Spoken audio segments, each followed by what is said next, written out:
I started the timer, by the way. Hello, everybody in the chat room.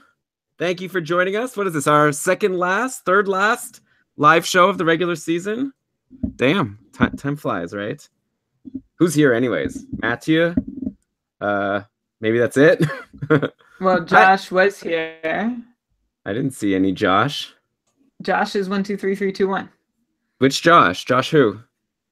Just Josh. I don't know Josh who. Josh 1 2 3 3 2 1. How do you know this? You asked? We chatted a few weeks ago. Oh, I nice. asked him. I asked what's your name so we can say hello. Who are you? Okay. He could have written that a day ago. All right, That's true, but there are timestamps. There are? I don't know how to see that. At the top right. Okay. You can the 3 dots toggle timestamps 7:30 p.m. Yeah, he's long gone. All right. I don't think so. Let's start the show. Well, hey, write something. 1 2 3 3 2 1. If you're still here, Josh, if that's your name. I don't believe it is. That is your real name, which we have no reason to not believe you. It's not a very common name, right? There's only been one Josh in the whole history of Survivor. Did you know that? No. How do you know that off the top of your head? Josh and Reed. Remember the couple from San Juan del Sur? No. Oh, yes. Okay. Anyway, here we go. Yes! Thank you, everybody, for tuning in to another episode of the Keeping Karlsson Fantasy Hockey Podcast, one of the last podcasts of the regular season, actually.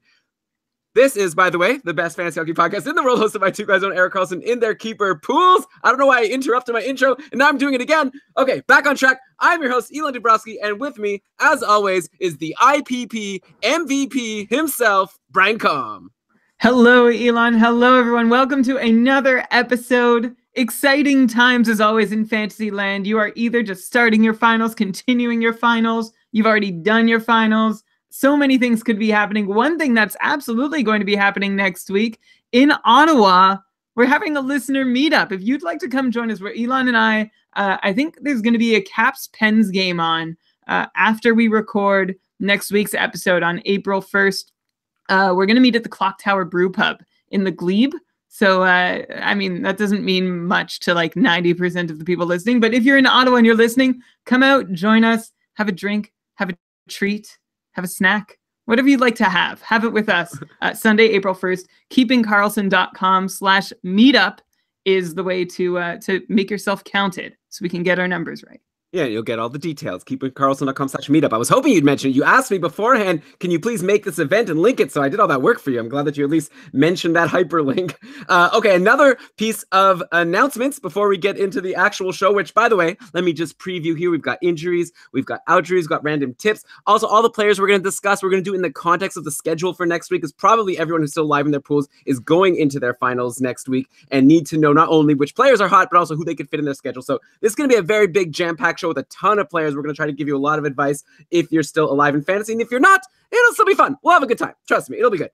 The other announcement I wanted to make is that next week's episode, which Brian and I are going to be recording right before we head out to the Clock Tower Brew Pub, whatever, in the Glebe, that episode is going to be a mailbag show. We're going to be taking questions from the listeners. Obviously, if I have some news at the start, I'll say anything important that happens, like a major injury, though by then most people's leagues will be done. But this is your chance to decide what we're going to talk about. We do this with the patrons all the time. We wanted to open this up to everybody. So there's a few ways for you to submit your questions for next week's show. You could tweet at us at Keeping Karlsson. If you could use the hashtag KK mailbag, then we'll be able to find all of your questions very easily. So again, hashtag KK mailbag. Also, if you're a patron, in our patron-only Facebook group, we'll make an event and you can post your questions there. You can also email us, keepingkarlsson@gmail.com, put mailbag in the subject. You'll figure it out. If you have a question, figure out how to send it to us, and then we'll ask and answer it on next week's show. But Brian, with that, let's get started. Actually, no, let's not get started just yet. Let's mention that we are presented by DobberHockey.com, which is the best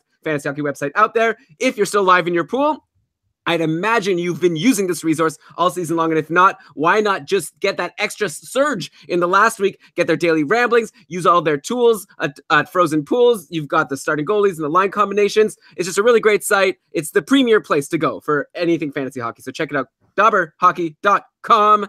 Now, Brian, I'd like to get started. Last week, we started the show with a random tip. I named it the Elon, this trick where if you're in like a Yahoo League or whatever, and if you have a couple of injured players and not enough spots in your IR to fit them both, you sort of plan in advance and set them both in the lineup for the days they're playing and put them in the IR for the other day. We did get an email from patron Chris who pointed out that's not very sportsmanlike, and Chris was right. So obviously only do that if everyone in your league is doing things like that. If you can make an agreement that no one is allowed to do the Elon, I think the league will be better off for it. But if you have no idea what your opponents are going to do, you don't want to be sitting there not taking advantage and having other people do it. Brian, I've got another random tip for this week, okay? Maybe that could be a new thing. At the beginning of every show, we could have a little strategy tip before we get into the specific players. Well, it's very ambitious of you. First, I'll comment. I agree, Elon, that like you want to do the Elon before the Elon is done to you, but ideally nobody does the Elon. Like there are these little loopholes in fantasy that have nothing to do with having the best players on your team and are all about just managing in the most ruthless way possible, taking advantage of every little nook and cranny of the rule book that you can, squeak yourself into, if that makes any sense at all. So it's get that done for your team or get gotten by the other teams doing it in some leagues, in which case you want to be on top of that.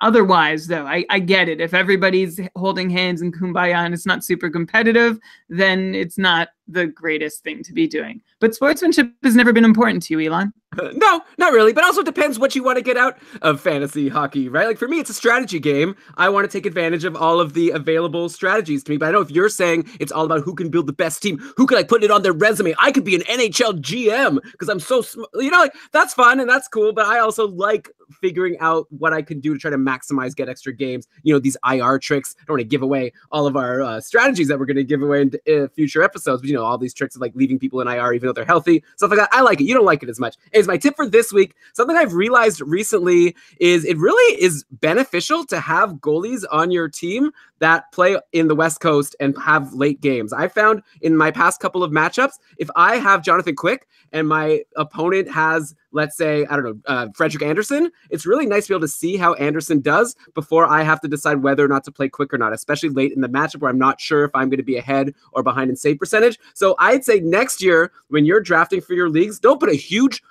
bonus on these people, like not a huge premium, maybe a slight premium to guys like Jonathan Quick, Fleury, Gibson, Martin Jones, these goalies who play late games. I think there's a slight advantage there to having the goalie that plays later than your opponent. If assuming you're in a league where you get to move your roster around after all of the games have started. I know some leagues, they lock rosters as soon as the first game has started. I love that you're presenting this at the end of the season when I definitely have said this before this year, before other years. The downside of getting a Western Conference goalie is that these goalies have their morning skates later in the day, so you have to wait longer to get confirmation for if they're starting. And in a league that has a fab deadline every day, like the Cupful, you might not know in time by the 11 a.m. or 12 p.m.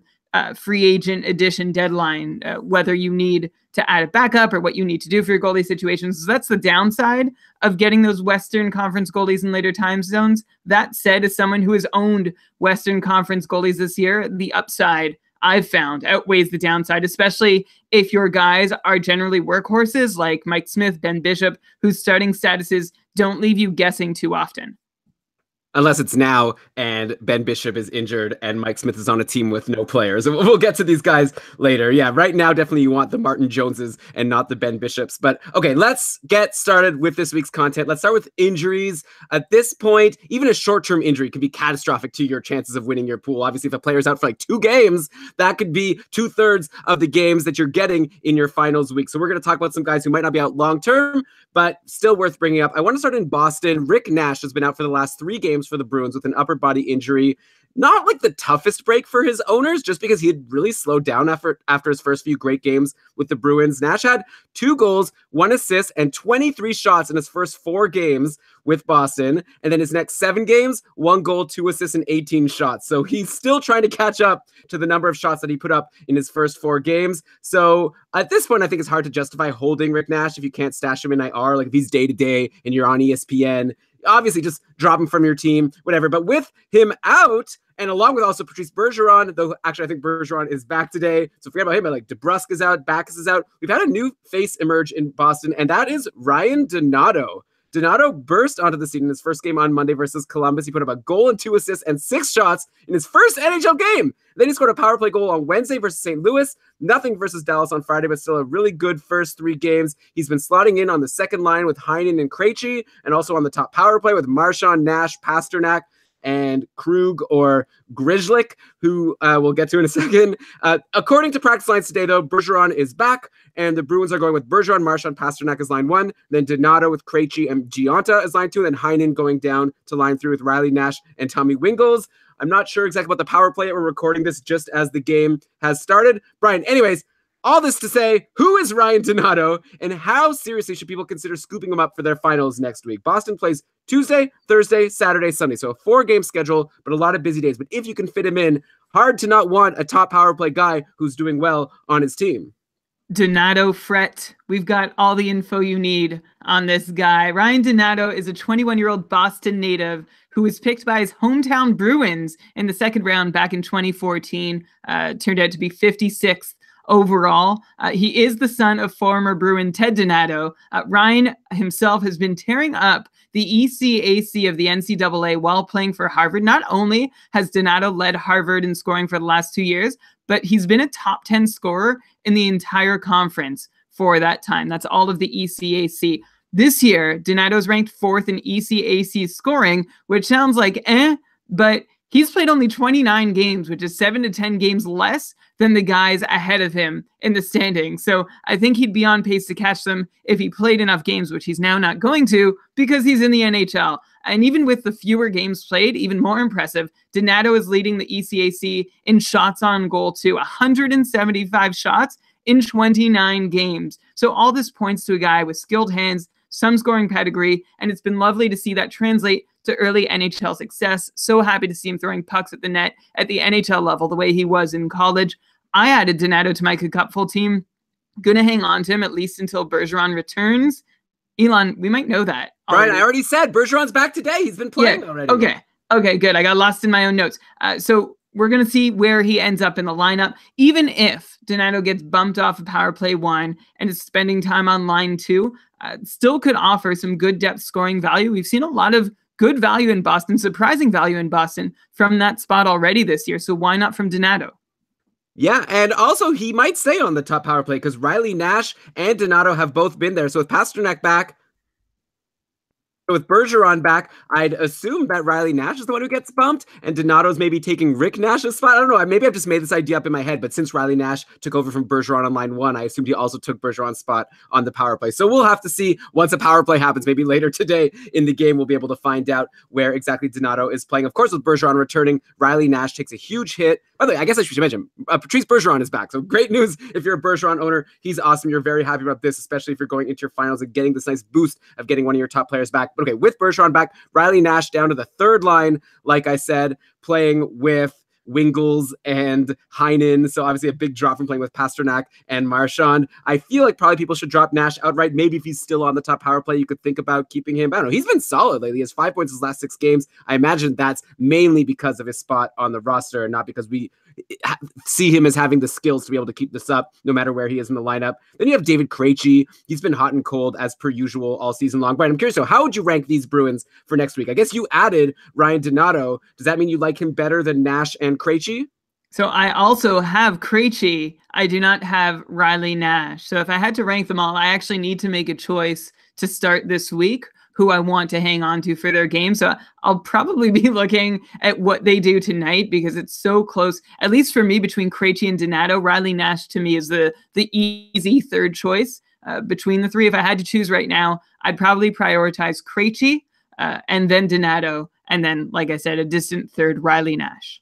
I don't know. The thing about Krejci that just always bothers me is he never gets on the top line, never gets on the top power play. It doesn't matter who gets injured. He's always overlooked. He's kind of like Ehlers over in Winnipeg, who also doesn't ever seem to get onto the top power play no matter who's injured. So I don't know. Krejci's never too exciting for me, but I admit it, I have a bias. I always love guys who are going to potentially get me power play time, though he does play on the second power play. Krejci does get a power play point every once in a while. I might go with Donato, but like you say, let's see what happens today. Maybe remind me to check in, chat room, remind me. At the end of our episode, we can check and see if the Bruins have any power play. We can see who's been there. The point is that it's close enough between the two that tonight's game is going to help me make that decision, and it'll probably make us help that decision for you, or you make it for yourself, whatever. Just keep an eye on tonight's game to see how they're used and what they do. Okay, yeah, it's 0-0 right now at the end of the first, pretty much. Or 37 seconds left in the first between Boston and Minnesota. Speaking of the Bruins, also Torrey Krug is, he missed a couple of games, but he's also back today, I believe, or at least he was scheduled to be, and I could confirm, yes, he has been playing. He has a shot on goal so far. So very nice to see Krug back, and I guess that means that Matt Grzelcyk is not that useful anymore. I was going to say, while Krug was out, Grzelcyk, I think that's how you pronounce it. It's spelled Grzelcyk, like a lot of consonants in a row, but I'm pretty sure I looked it up. Grzelcyk, he was on the top power play with Krug out, also with McAvoy out, and with Chara out. At this point, nothing, like, forget about Grzelcyk, right? Like, Krug is back. They don't even need to talk about it. Well, I was going to say that if he's in there, his numbers seem to back up the sort of power play 2 kind of top 4 defender. That's how Dubber Prospects has him written about anyway. Always good, like, if you can add a power play 1 quarterback, but he's not that anymore. There are some other defensemen that I would have been more interested in regardless, like Thomas Chabot, Eric Gustafsson, Neil Pionk, if they're still available to you. We're going to get to a couple of them later in the show. Yeah, I guess the thing is to keep in mind that Torrey Krug has been a bit banged up. So if you see later on in the week, because we can't obviously record and give you an episode every day. So if you see that Torrey Krug's injured again, you might want to get the jump on Matt Grzelcyk, especially with Patrice Bergeron back. That's a very potent top power play on Boston. Okay, Brian, let's go to the next team. The next injury, Calgary. Everyone's injured. Like, the big name is Sean Monahan. He's undergoing wrist surgery next week. He's going to be shut down for the rest of the season. He joins Tkachuk and Versteeg and TJ Brody in the press box. Or I guess Monahan's not going to be in the press box. He's going to have surgery, but you know what I mean. It's a figure of speech. I don't know who's in the press box and who's not. Maybe some people like to sit. You can sit wherever you want. Also, news just came out that Johnny Gaudreau is going to be missing Monday's game for personal reasons. So we don't know how long he'll be out, and we don't know even what the reasons are, but we know he's not going to be there Monday. So what does that leave us with? Like, the Flames were rolling Gaudreau, Bennett, and Lazar as their top line yesterday, then Backlund with Brouwer and Frolik. Now with Gaudreau out, maybe they change things up again. I assume this is just bad for everyone, right, on Calgary. Like, no one benefits from having all the superstars gone. Like, sometimes when one superstar is gone, then you could say, oh, now this gives someone else an opportunity to play with the other superstar. In this case, who would you even want on the team? Maybe Backlund? I don't even know. Gaudreau, by the way, was pointless in his last 2 games, even with Monahan out. So I was going to maybe even ask you if it's worth playing Gaudreau on a busy day, even though on a busy day, if you could play other players, just because the Flames seem so lackluster and Sean Monahan is out. At this point, though, maybe you won't even have the option to play Gaudreau. So yeah, I guess my big question is there any value in any Calgary Flame at this point? Like, they play Monday, Thursday, Saturday next week. So I'd imagine we aren't going to be recommending adding any Flames. They don't have a good schedule. And then you have guys like Gaudreau, who, let's say, comes back Thursday and Saturday. You have Hamilton, Giordano. Those are probably the only 3 Flames that are healthy that you would consider playing next week. And if you don't need to worry about keeper considerations, I wonder if you should just drop these guys, especially after Monday's game, if you're already going to have their lineup spots filled anyway. Calgary hasn't been scoring goals. They only have 3 goals in their last 4 games. So even if you have these superstar guys, it's just hard to imagine that Calgary's going to be able to score enough goals to justify holding these guys. Same goes for Mike Smith, by the way, who's been terrible. He's put up 4 straight sub 900 save percentage games. And like I say, Calgary's not scoring any goals. Now Gaudreau is out. Calgary plays LA, Columbus, and Edmonton next week. So I'd imagine Mike Smith could totally get blown up in any of those games. I feel like I would not be comfortable with him or any other Calgary Flame. I'd say drop them all. Okay, I'm going to unpack all of that. First off, do we care about any Calgary Flames? It's a really rough situation. It was rough before Gaudreau was knocked out for personal reasons, and now it's even more grim, the picture in Calgary. The Flames are already free-falling, have not been able to find footing since Mike Smith got hurt, and not even with him healthy again are they finding success. And it's to the point where I even saw some weird and rare praise for Curtis Lazar's offensive abilities the other day, which I'm still trying to figure out whether it was satire or not. But on the whole, there is not much to care about for Calgary. If you're in in Calgary, on the Calgary roster, if you're not in a very deep league. I was going to say there's still some value in the guys playing with Gaudreau, but there's not even that anymore. As for the guys to drop after Monday, like Giordano and Hamilton, maybe you can drop Giordano if you don't need the blocks that he offers you, but I have a hard time believing that Hamilton is close enough to being the worst player on your roster that you can warrant cutting him loose. In shallower leagues, I guess it's worth a thought, but I still like Dougie Hamilton to help me on any given night and still think he's probably enough of an upgrade over the guy that I'd have to play if I drop to keep around. Even like maybe you can drop him between the Monday and Thursday game and risk losing him at not a huge cost.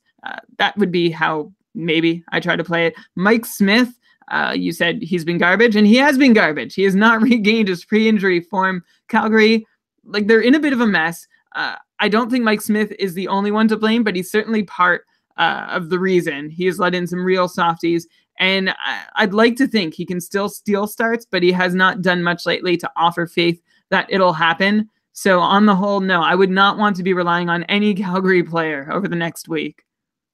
Yeah, I mean, you could hold Dougie Hamilton, like you said, for, I guess, like Monday or Thursday's game. The thing is, they're playing in LA against Jonathan Quick on Monday, then Columbus on Thursday. So maybe they get to play against Bobrovsky. I could see Calgary getting shut out in at least one of those games. So no matter how good Dougie Hamilton is, he has to pass to someone to score a goal. I don't know who that would be, especially if Gaudreau was out Thursday. It would be hard for me to justify playing Hamilton over almost any other defenseman. Like if you get Neil Pionk, who I believe isn't playing Thursday, so he's not the best example. We're going to name a few defensemen as we go through. I promise we're not just going to keep mentioning Neil Pionk all the way, though we will be talking about him more directly soon. But yeah, there's other defensemen who I don't know. It's like a Vancouver player. You know, Alex Edler was on such a good run, but it's really hard to recommend him for offense when the Canucks barely score goals. I feel like this might be the same situation in Calgary.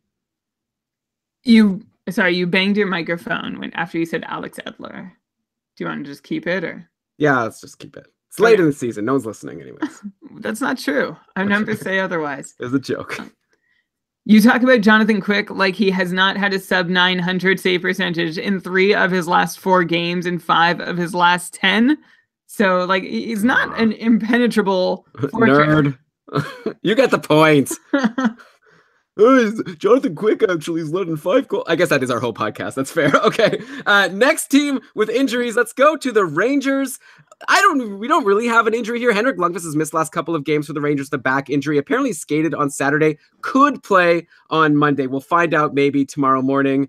In the meantime, they don't need to rush Lundqvist back because, first of all, these games don't matter. They're probably better off tanking and maybe getting a better draft pick. And also, Alexander Georgiev has been awesome. Like, I feel like people should really be hovering their cursors over Georgiev's add button just in case news comes out that Lundqvist won't play, because he's been great. Like, Georgiev had a great win over Buffalo yesterday. He stopped 43 of 44. In 9 games now, Georgiev has 4 wins, 1 overtime loss, and a .926 save percentage. And this is on a Rangers team that traded everyone, was supposed to just be a disaster. He's able to win half of the games and put up a great save percentage for you. If it's me, like if I'm a Lundqvist owner, I don't want him. He's been terrible. I want Lundqvist not to play. Then I would grab Georgiev. So, Brian, I guess my question to you is it worth grabbing Georgiev just in case Lundqvist's back injury ends up flaring up? Or maybe it's more of advice, just like watch tomorrow and see what happens. The downside, of course, to adding this Rangers backup is that the Rangers play Washington on both Monday and Wednesday, and then Tampa Bay on Friday. So it's not going to be an easy schedule for him. But hey, lots of shots against. We'll see if he'll be able to keep up that save percentage against really tough competition.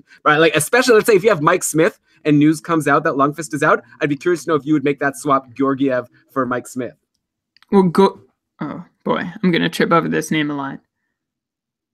Georgiev has been really impressive after we sort of just gave him a shrug a little while ago when we brought him up on the podcast. When we brought him up on the show for the first time. But now Georgiev has started 8 games this year. 6 of those have seen him finish with a save percentage of .925 or higher. The complicating factor in adding him, even if Lundqvist stays out, though, is that Andrei Pavelec is healthy. So maybe Pavelec gets into one of the next 2 games if Henrik Lundqvist isn't healthy enough to get in one of them himself. If you told me Georgiev would be guaranteed to get both starts, though, I would probably be pretty interested in giving him a go. Remember that the Rangers are not the most solid team defensively, so Georgiev has to play really well to avoid just being slaughtered in save percentage and goals against. So there's a risk there, but early returns on him pretty good. And like, it's fun to ride these no-name guys when they're hot hands early in their careers too. That's a part of it. I guess so. I mean, I don't care about fun right now. I want to win my league if I'm in the finals. I'm in a weekly league. It's actually you're in a similar league. That if I could make it to the finals, and that's actually going to ride a lot on Kari Lehtinen beating Vancouver today. And it's right now 2-1 for Vancouver. So I'm kind of frustrated about that. But regardless, if I make it to the finals, I have to pick a goalie to ride for the whole 2 weeks. There's no roster changes. Like your roster locks tomorrow. It would be too risky to play either Lundqvist or Georgiev, right? Just because we don't know which one's going to play. One of them might end up playing all the games. They might be splitting at 50-50. I kind of feel like there's no way to know. Yeah, and don't forget Pavelec. They have 3 goalies potentially to cycle through, and I have no idea where their priorities lay. So I would be very nervous about starting Georgiev in a weekly league where you can't swap him out if he's not the guy starting. Yeah, I feel like for sure they'll play Georgiev over Pavelec. That would be really weird for them to then play Pavelec. But I guess you never know. I hear what you're saying. But anyways, yeah, Pavelec has been out for a while. They probably want him to get a game in. He's the one that was supposed to be the legit number 2 who could spell Lundqvist. So you think they might want to use him or at least see what he's got in the tank for the last, I don't know, 8 games of the season. Sure. I guess, yeah, you're right. Look, who knows? It doesn't really matter to them. Maybe it's better for them to lose anyways. No better way to improve your chances of losing than to play Andrei Pavelec, of course. So speaking of the Rangers and speaking of this guy, Neil Pionk, we mentioned him last week. We've already said his name a bunch this week. How can we not, right? If he's still available at this point, last week we were like saying he's good. Now I feel like he's a must. The Rangers already have a great schedule next week. They're playing Monday, Wednesday, Friday, Saturday, like I said. And Pionk has extended his point streak to 7 games now with his 1 goal, 1 assist game versus Buffalo yesterday. In those 7 games, he has 1 goal and 9 assists. 4 of those assists have been power play assists. He's on the top power play. Like what? Like I can't think of one good reason not to add Neil Pionk right now. If you need a defenseman, or even if you don't, like he's getting all these power play points. The Rangers are scoring a lot of goals, and he's in on a lot of them. I can give you one reason not to add Neil Pionk, and that's that Kevin Shattenkirk participated in a full practice just 2 days ago on Friday, and Shattenkirk's return would surely mark the end of Pionk's top power play reign. But until that happens, I have 0 reservations about adding Pionk over this point streak that he's got going. It's not even looking like it's all been luck. 5 primary points, 5 secondary points, a very healthy ratio. Good for Pionk. Add him as long as Shattenkirk is not in the lineup. Okay, yeah, that makes sense. So again, a little bit risky in a weekly league where your lineup's lock, but definitely if you could add him, get like Monday, Wednesday, and see what happens by Friday, I think you're going to be in good shape. And then, of course, on the Rangers, like I said, they have a great schedule. You've got the top lineups of Zibanejad, Kreider, and Fast. We talked about them all last week. They're still doing just as well, producing like gangbusters. Lots of great ad options on the Rangers for your final. So take a look. You could get a lot of games played on off days from them. Next injury, I wanted to mention quickly, Mike Green is undergoing surgery on his cervical spine and will be out for the rest of the season. I guess teams were smart not to trade for him at the trade deadline. Some people thought it was weird that Detroit didn't trade him to a contender, but obviously if he's going to have health issues, then the other teams were smart not to go for him. It'll be interesting to see if and where he signs in the offseason. I'm sure he'll sign somewhere. He's an unrestricted free agent. I don't know what kind of like appetite there will be for people to sign Mike Green, who's already had all these injury troubles and now is having this surgery. I imagine there's no fantasy impact here. Like we're not going to start recommending for people to add Nick Kronwall or Daly or Nick Jensen. I assume like you were snoozing if you were holding Mike Green anyway. So I don't even know why I'm bringing up Detroit. I just feel like we don't ever talk about them. So I feel like we should at least give them some play on the show. They have a good schedule next week. They have 4 games. They're playing Monday against Montreal, Tuesday against Pittsburgh, Thursday against Buffalo, Saturday versus Ottawa. These are lots of teams that they'll be able to score goals against, right? Like Montreal, Buffalo, Ottawa. These teams are not known for their defense. So I feel like we should be recommending for people to add a Detroit Red Wing if there's one available in free agency. I guess the top pick would be Dylan Larkin. He had 2 goals and an assist versus Philly on Tuesday, a goal versus Toronto yesterday. He has 54 points in 75 games on the year. If he's not available, though, who's the next best pick? Like Zetterberg, Mantha, Nyquist? Like, I love the 4 games. I love the opponents, but it's hard for me to get too excited about these guys. Like, who do you say is the number 1 Detroit Red Wing ad right now if someone wants to take advantage of this great schedule? Okay, starting at the blue line with Mike Green out. You're right, you were snoozing if you had him. Elon, the reason we don't talk about Detroit very much is because they just aren't scoring a lot of goals. There is one guy you want, and that is Dylan Larkin. Can't recommend that you go and get Daly or Kronwall unless you're in a very deep league. But you're in dire straits if those are your best replacement options. I'd rather even add a forward. Like Detroit has a great schedule, so you might be able to get rid of someone like Daly or Kronwall or the forwards I'm about to list. But I'd rather have a forward who plays like 1 or 2 fewer games than any of these guys on Detroit that I'm about to talk about, except for Dylan Larkin, over 7 games in 2 weeks. The only Detroit Red Wings above half a point per game are Dylan Larkin with 5 points in 7 games. Nyquist has 4 points and a too high shooting percentage. Zetterberg has 4 points and just 11 shots. And Tyler Bertuzzi is the other one with 4 points as well in his last 7. One thing hamstringing all of the Red Wings is that as a team, they've scored just 12 goals in their last 7 games. So there aren't a lot of points to be going around. So maybe Detroit will score a little more and give these guys a little more value. But again, maybe they won't. They've had a heck of a time scoring more than 2 goals in any game for like weeks now. So again, aside from Larkin, it's hard to be excited about any of these guys. I'd rather have someone who plays 2 or 3 times than add a Red Wing who's going to play 4 times for me and really be a crapshoot to do anything at all. Yeah, I don't know. I guess you have to take a look at these last few games because, like I said, they're playing Montreal, Pittsburgh. And Pittsburgh, by the way, Matt Murray's back. He had not a great game today. He got the win, led in 4 goals. Then they're playing and Buffalo and Ottawa. Like, I feel like Detroit's going to score more goals than they have before just because of the strength of schedule. Give me, I don't know, Mantha. But like, I agree with you just because it's so hard to know which one to pick. I feel like there's going to be value there. Someone on the Red Wings is going to be someone's fantasy finals MVP. That's my prediction, but I don't know exactly who it'll be. Maybe you just go Zetterberg since he is the biggest name and he gets a lot of ice time and good like deployment. Yeah. Elon, do you have any? So yeah, I agree. Larkin and then Zetterberg and then Nyquist, I guess, but still you're digging deep if you're going for a Red Wing. Elon, what do you think about Tyler Bertuzzi? Any thoughts? Well, let me check quickly because you didn't mention his line. Like, obviously, I feel like it depends a lot on if he's getting top power play time. That's always my thing. So, Bertuzzi's been playing on line 1 with Zetterberg and Nyquist. If you want to call it line 1, then Larkin's been with Mantha and Darren Helm. And in terms of power play, we've been seeing, I don't know. Like, I don't know if I'd go with Tyler Bertuzzi. I think I'd go Henrik Zetterberg or Gustav Nyquist before Tyler Bertuzzi. Yeah. How much good deployment is there really available in Detroit anyway? Yeah, fair point. You know what is good, though, in terms of... Okay, no, that doesn't make any sense. Yeah, let me actually just think for a second before I speak. I'm going to try to transition. For once.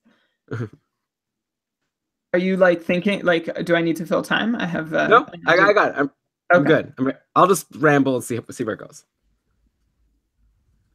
Yeah, good point. And hey, you know, Detroit, they're one of these teams, they don't have much to play for, but it would be fun maybe if you're in Detroit to go and see one of these young players like Tyler Bertuzzi. You know, you can at least scout for the future. Same with a lot of NHL teams who are out. Of course, the best is to go see a game for a team that's in the playoff hunt or maybe already locked into the playoffs. So you want to see how they're looking for a playoff run. And what better way to go see a game live than to buy your tickets with our sponsor for this week's episode, which are our friends over at SeatGeek. SeatGeek is such a convenient and easy way to get tickets to sporting events and concerts and all the things that you might want to go to. You know, I personally have a lot of fun just going to SeatGeek and seeing like what's happening tomorrow. Like, I don't have kids. My life is pretty sweet. So I could just search, find out a good value ticket for something the next day. Surprise the wife. Hey, guess what? We're going to this thing. It's a lot of fun. Usually if I say we're going to go to a Leafs game, she might not be as excited. But hey, depends on who's going. All the stuff is available on SeatGeek. So definitely check it out. They save you time and money by searching multiple ticket sites to compare prices and find amazing deals. And you get the most bang for your buck. SeatGeek grades. And to get you the most bang for your buck, SeatGeek grades every ticket based on value to help you immediately identify the best seats that fit your budget. Brian, I think people should make SeatGeek their go-to app for finding the best deals on every type of ticket. And if they don't even like those deals, you're going to see some good deals. We got an even better deal for you just because you're a listener of Keeping Karlsson. That is correct. If you listen to this show, all you need to do is download the SeatGeek app and enter the promo code KEEPING.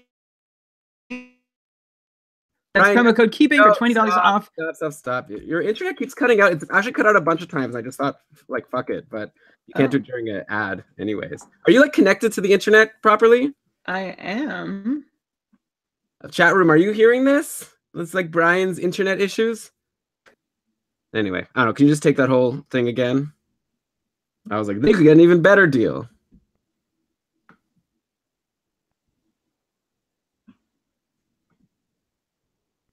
Hello? Yeah, actually now I'm... Now you're what? Not connected to the internet? Uh-oh. What's up? Can you hear me? Yeah? Okay, good. Yeah, I don't know. Oh. Okay, let me just check the other end of this connection because this is odd. Okay, Oh, all right. Well, now what am I gonna do? just give me a minute. All right. Hi, everybody. It's just me now. Vancouver is still beating Dallas. That would be so crazy, right? Dallas was such a favorite to win this game. I just needed a win. How could this be? Like, okay, obviously Dallas is going to score at least one more goal against Jacob Markstrom. Hopefully two. He's stopped already 21 of 22 shots. Ugh. Okay, what are these other games? Nashville versus Winnipeg. Dustin Byfuglien scored a goal. My opponent has Byfuglien. This is not. I'm a little nervous. Guys might not make the finals of that cash league. Anyway, how's everyone doing? Anyone have a question or a topic they want me to cover while Brian goes to check his internet? I'm ready to go. Ground control to Major Tom. Yeah, I could sing you a song, I guess. Vancouver's had Dallas's number this year. Oh, I did not know that when I went to add Kari Lettinen. Okay, well, the second period's over now, so we'll see. Play the flute. It's kind of far away. But maybe at the end of the show, I can do that.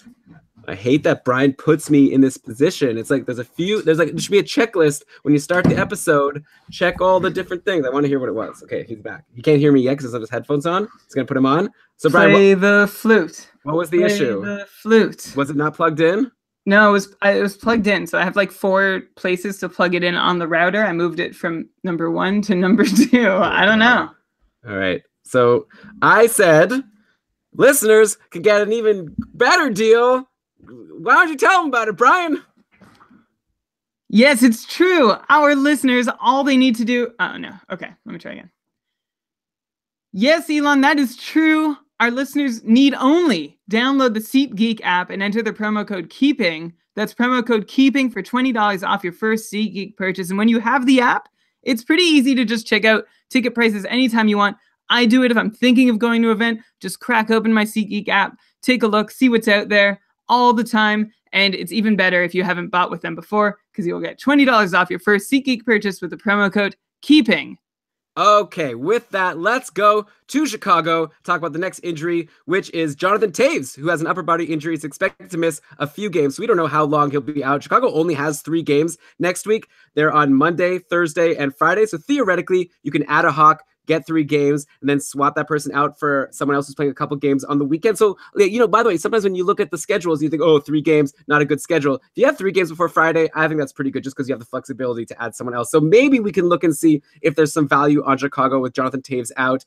But, I mean, kind of hard to say. Like, the top line is currently Patrick Kane with DeBrincat and Saad. Those are the guys who have joined Kane. So you think maybe the prime suspects of the players who you might want to add are DeBrincat and Saad. They've both been pretty disappointed. I mean, DeBrincat's just a rookie. A lot of people had high hopes. He did not meet them. Brendan Saad was drafted in pretty much all leagues and was a huge disappointment, though. Hey, he scored a goal yesterday on 4 shots in the 3-1 win over the Islanders. He also had an assist and took 7 shots on Thursday versus Vancouver. So, Brian, is it possible that Brandon Saad, after being a disappointment all year, could wind up being very valuable to someone in their finals if they pick him up? What kind of cool kismet would that be?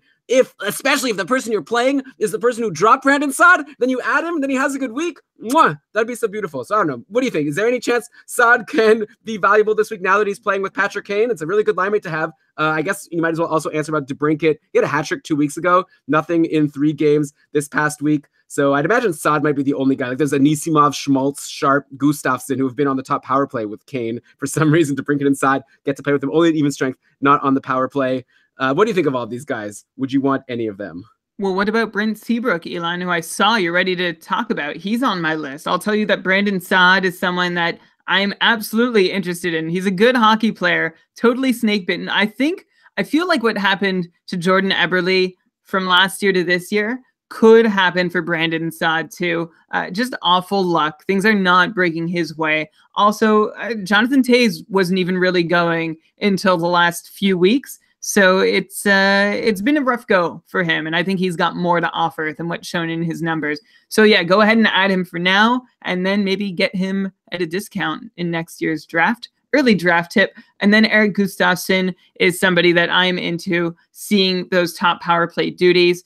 He's got shots on goal, which are great. But Brent Seabrook also putting up points lately, and he has the blocks. He's on power play too with Duncan Keith. Look, I don't love either Chicago power play guy because that power play has been a mess more often than not this year. But if you're looking for a depth defenseman, you could certainly do worse. Like I would have preferred them over Grzelcyk playing in Boston. Right, that's fair. But Neil Pionk still beats Brent Seabrook, right? No Absolutely. question. No question. But yeah, Seabrook, 3-game point streak right now, still blocking a bunch of shots. So I guess while he's on a point streak, you might as well add him if you need a defenseman and if you also need blocks. Okay, these injuries, Brian, they're depressing. Let's go to some outjuries, though we're just going to continue to be depressed, especially Matthew here in the chat room, because let's talk about the grand heralded return of Carey Price to the Montreal Canadiens. And by grand and heralded, I do, of course, mean that he's been absolutely terrible. 5 goals against on 39 shots in the 5-3 loss to Pittsburgh, and then 6 goals against on 30 shots yesterday versus Washington. Meanwhile, Antti Niemi got the easy start and the shutout versus Buffalo on Friday. So, like, let's be real here. People should drop Carey Price, right? Like, if not now, then at least after the game versus Detroit on Monday. Maybe you're listening to this show, you have Price. Hopefully, he could put up a decent game against Detroit on Monday. After that, the Habs play not again until Saturday against Pittsburgh, and then Sunday versus New Jersey. And I'd expect Niemi to maybe get the second half of that back-to-back in the easier game versus New Jersey. So are you really going to hold Carey Price after Monday's game in versus Detroit in your finals just to have him at Pittsburgh on Saturday? I don't think so. I think you cut bait on Carey Price. You grab someone like Lettinen or Grubauer or Georgiev or Kincaid or Reimer. Like some of these guys we're going to talk about later. Do you concur with me, Brian? Can we finally put to rest all this Carey Price stuff and say, drop him, he sucks? Yes. Yes, this is where we're at with Carey Price. It's been a really, really sad year. And then there was like still that hope that if he came back, he could put it together. And no, he can't. So like, I don't know if you're looking at all the other goalies that are available out there. I don't know that I like Carey Price less than Kari Lettinen, but I would still want guys like Grubauer, Georgiev above Price. Keith Kincaid probably, I'll take him too over Carey Price, who is a free agent in one of my shallower leagues, and no one's even thought about grabbing him. Yeah, well, I guess you don't know that for sure. Maybe someone's thought about it, but definitely I would not have. Actually, okay, I actually thought about grabbing him, but the thought did not last very long. How about that? Right. Yeah, I know for you it's hard because you always like to really hang on to the past performance, and for good reason. Oftentimes past performance predicts the future, but this year, the Habs all season long, it's been clear that something's been wrong, especially once Shea Weber got injured. I don't know if that actually made that big of a difference, but the Habs, not great. Like one bright spot for Montreal has been Brendan Gallagher. He's on a 3-game point streak. He's tied his career high of 47 points with his goal yesterday versus Washington. So I feel like he's a guy, if he's available in free agency, he's probably not. He's been really good. But if you could grab him on the weekend for the Saturday and Sunday games, that would be great. Maybe a more likely player to be in free agency who might be valuable to you right at the end of your matchup could be Jonathan Drouin, who has been a massive bust this year. He's another Brandon Saad, right? Someone that was drafted in every league with high expectations and might have been dropped in a lot of leagues. But Drouin's riding a 3-game point streak right now, and he has those 2 weekend games, so he might also be someone to grab and hope that he could just give you a little bit of value in a disappointing season. But I feel like pretty much it's fair to say Gallagher's been the only bright spot on the Habs this season, right? Like maybe Jeff Petrie, but I can't think of anyone else. I can think of someone else named Alex Galchenyuk, who you might not have thought about a lot lately because he's been super streaky, but he has 1 goal, 5 assists for 6 points in his last 8 games, 2 power play points amongst those.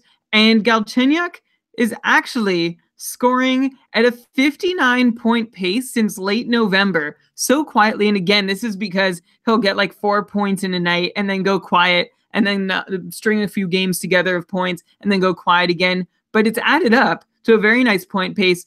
The actual numbers, 13 goals, 25 assists for 38 points in Galchenyuk's last 53 games, 16 power play points in that stretch, and averaging almost 3 shots per game to go with that. Again, Alex Galchenyuk scoring at a near 60-point pace for like almost 4 months now. So would you take Galchenyuk over Drouin for this final week? I feel like their fates are rather closely tied.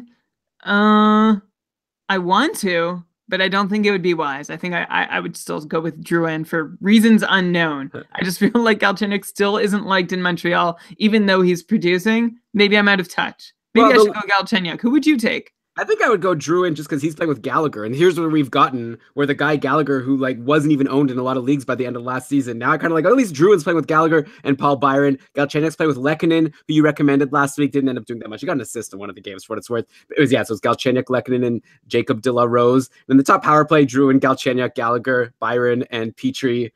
And yeah, so I don't know. Maybe it doesn't. Like, it's such a coin flip at this point at the end of the week. Grab a Hab, see what you can do, or just maybe don't grab a Hab at all. Move on. Grab a Detroit Red Wing. I think I'd rather one of them potentially, but it depends on who they're playing. Like, I'd take Zetterberg over Galchenyuk for next week. I don't know that I would. That would be closer for me. Yeah, well, we'll see how it goes. And I say this as a Zetterberg owner. Actually, I blew a significant amount of my free agent budget bidding on him when he became available. And he has done precious little for me on my roster. Like, not only not getting points, but 11 shots in 7 games. Come on, Henrik. Yeah, I guess I'm just saying for Detroit, at least they have a good schedule next week against easy to score against teams. That's what I'm hanging my hat on. I'm hoping that Detroit gets a game against Carey Price so he can score a whole bunch of goals. True. Yeah, we should maybe be more accountable. I don't know. These things that we talk about, we forget it already by the next week. We should do I don't know. We have to figure out. Listeners, let us know. Or maybe you could keep us accountable. You definitely let us know. Someone tweeted at me just yesterday about how, like, hey, remember how Keeping Karlsson said Connor McDavid's not going to catch up in the scoring leads? It's like, thanks for that. So I guess we're getting what we asked for. But let us know. Like, for example, this Lehkonen thing. Brian, what were you thinking? Arturi Lehkonen. He was on a streak. Well, generally, we just tell you guys streaks, and then it's up to you to make the decision, right? Well, yeah, we also add some helpful context. I feel like you're short. I feel like he got a goal he had a goal 2 games ago.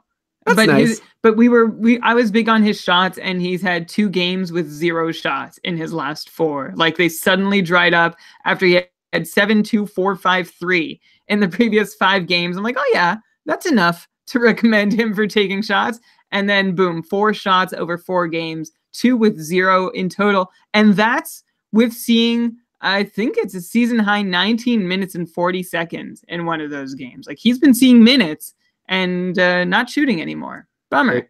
So yeah, here you go. One of the best fantasy experts in the finals of the Cupful Tier 1 Sweden. It's still very hard for you to predict. I think a lesson here is, even though a player has been taking a bunch of shots over the last couple of weeks, probably not worth assuming he'll be able to keep it up if he hasn't done it like for the whole season before that. I guess Lehkonen was okay, but he's never been that special. Anyways, we can't spend too much time on Arturi Lehkonen because we have to go to a much more significant outjury than Carey Price, and that is Austin Matthews. For the Leafs, he finally returned versus Nashville on Thursday. Didn't waste any time getting back on the score sheet. He scored a goal versus Nashville. He had an assist yesterday versus Detroit.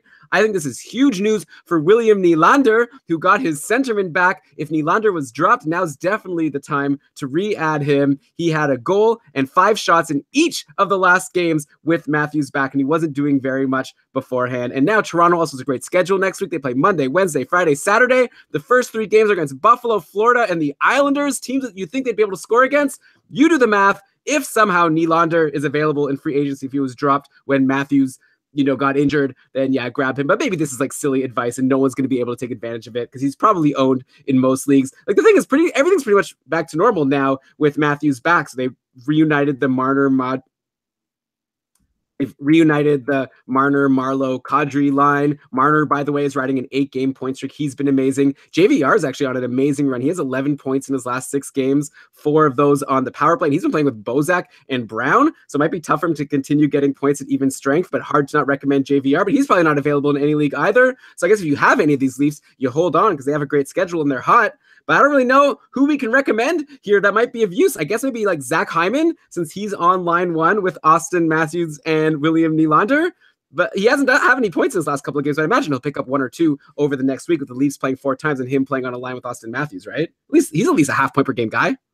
Yeah, so look at Hyman, one player you already mentioned, but you glossed right over. How about Tyler Bozak as another depth Leaf to look at? He's been riding shotgun on James Van Riemsdyk's fantastic run, and he has a goal, 7 assists, and 8 points in his last 7 games, 15 shots, so averaging just over 2 per game, and 3 power play points in those 7 games. I think I still like line 1 Hyman better than Bozak, but Bozak could be worth a tryout for as long as James Van Riemsdyk is red hot, which, by the way, unlikely to continue at quite this pace for James Van Riemsdyk. 8 goals on his last 25 shots. Now, 3 of those goals for Van Riemsdyk have been on the power play, which are generally higher percentage chances, but still too many goals on not enough shots.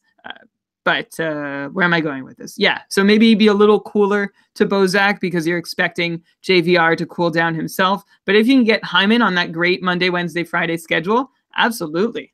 Yeah, especially because, again, those games against Buffalo, Florida. Like, Florida's good if Luongo plays. Luongo has a bit of an injury, but they're thinking he might be back by Monday. So see, but especially if you get like Reimer and then also Buffalo and the Islanders, there might be a lot of goals for the Toronto Maple Leafs in those games. Next, outjury, let's go to Tampa. Andre Palat is finally back.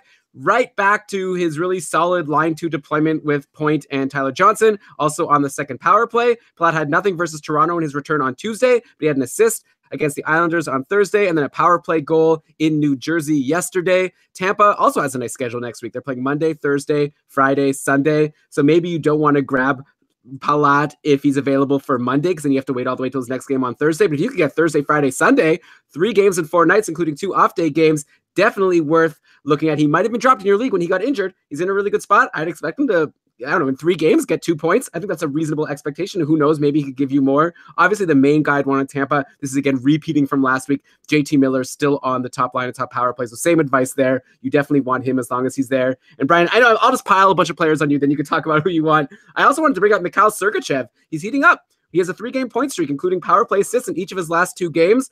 I feel like early in the season, Sergachev was so valuable. We were like saying everyone needs to add him. He's basically in the same spot now as he was earlier in the year, manning the second power play and getting decent ice time. So do you think people should maybe jump on Sergachev now that he's doing stuff again, especially with Tampa having a good schedule next week? Maybe a Sergachev versus Pionk discussion is in order. Yeah, it wouldn't be a very long discussion. For as long as Shattenkirk is out, I would like Pionk. It's nice to see Sergachev picking up his game again. Still on the second power play unit, though, so it's going to be hard to keep up putting power play points the way he has over his last few games. JT Miller, by the way, so good. He's really as valuable a player on your roster right now as Vladislav Nemesnikov was earlier this year while he was on the top line for, 35, 40, 45 games? It was a long time. I wonder if the Rangers think they won that part of the swap or not, getting Nemesnikov, giving Miller. Both have done amazing in that spot in Tampa. So I'm curious to know what the skill level difference is between them, to be quite honest. Yeah, and what about Palat? Are you into him? Into Palat. Yeah. That was a ridiculous way to say it, but I meant it. Yeah, also he hits a little bit sometimes, so he could help you in your Bangers and Mash League as well. Definitely take a look for him, like I said, for the end of the week. Get that Thursday, Friday, Sunday from any of these Tampa guys, if you can get them. Okay, next outry, Vladimir Tarasenko returned for the Blues after missing a couple of games. He had a goal and 2 shots in each of his games back with the team. So there you go. Tarasenko is back, scoring goals. Don't look now. St. Louis is currently on a 5-game winning streak, and they're right in the hunt for a wild card spot, even after trading Stasny at the deadline. Remember last year, they traded Shattenkirk at the deadline, then they still made the playoffs and even got past the first round. I wonder if that will happen again. If you recall last year, a big reason why they got through the first round is because Jake Allen stood on his head, and he's doing it again right now. He's put up 3 straight amazing 1 goal against games, and he's another guy you could throw on the list of disappointments overall on the year, but that might be coming up big when it counts the most for you in your playoffs. If you held on to Jake Allen throughout all this Carter Hutton business and him being so terrible, right now he seems to be rolling. St. Louis seems to be rolling. Unfortunately, I don't really see, again, kind of like with Toronto, I don't really see any fantasy relevant tidbits to give people. Like, I think all the players who I expect to do well on St. Louis are already owned in most leagues. Like Tarasenko is back and playing with Schwartz and Shen at even strength, and with those guys and Steen and Pietrangelo on the top power play. I can't think of anyone else relevant to mention on St. Louis that will be available. Maybe Steen is available, so I don't know, you could look for him if he's going to be on the top power play if he's there. So I don't know. But also, by the Brian, how annoying is it that Alex Pietrangelo got back on the top power play just in time for our joint league semifinals? He had been doing nothing for a long time, and it was, what was that guy's name? I always forget. Vince Dunn. Oh yeah, what's his name, as you would call him? Yeah, it was Vince Dunn, whose name I, for some reason, always forget on the top power play. But then Pietrangelo got back just for our opponent to get 3 goals and 4 assists in 1 weekend and knocked us out. And we lost by like an assist. Like if he would have just not gotten one of those 7 points in 2 games. Ugh, I hate Alex Pietrangelo. He is on my poop list right now. He's one of my least favorite players. Anyways, anything to say about St. Louis? Well, first off, we deserved that. I mean, we deserve to win, I still think, but he should be on the top power play, right? That's where he belongs. So it's not like, oh, he suddenly got back up there. He was there. Any other St. Louis Blues to consider? Well, Patrick Berglund has scored 3 goals on his last 7 shots. So that's contributed to a run where he has 4 points in his last 5 games. Sabatka also has 5 points in his last 7, but I don't think that's sustainable for either one of them. So I would prefer Steen probably after the Tarasenko, Pietrangelo, Shen, Schwartz. The one St. Louis blue I might consider if you're looking to add Steen and you're thinking if there's any other blue you might want on your team, depending on your scoring format, if you're looking for peripherals, how about Colton Parayko, who's quietly picking up a few shots and pretty much a couple blocks per game on average over the last 2 weeks. And he's actually been on that kind of pace for at least the last month. It's a shame that Parayko's not getting more points, but he's always got a half decent shot of putting something on the board in the points column, and you know he's going to help you in shots and blocks. Playing huge minutes lately too. Saw 26 minutes the other night.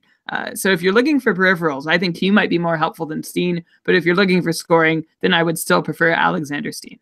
Yeah, that's fair. I'd say Lewis has a crappy schedule next week. They'll play Tuesday, Friday, Saturday. So maybe you get the Friday game. Then probably whoever you add won't even fit in your schedule for the other days. Colton Parayko is an interesting guy. He will have to talk about in the offseason. Every offseason, people think maybe this is going to be the year that he's going to take over on the top power play. Even when Pietrangelo got bumped, it was Vince Dunn there. So I don't know how high people will be on Colton Parayko for next year's drafts. He'll be a fun guy to look into during our summer series, which, by the way, we're going to keep making episodes of Keeping Karlsson. Maybe not every week, maybe every second week, but we're going to keep producing content for you to get you through the whole offseason. But let's not even think about the offseason right now. We're still focused on our playoffs here. Let's go to the next outjury in Columbus. Seth Jones is back for the Blue Jackets. He missed 3 games, right back to the top power play, scored a power play goal in his return on Thursday.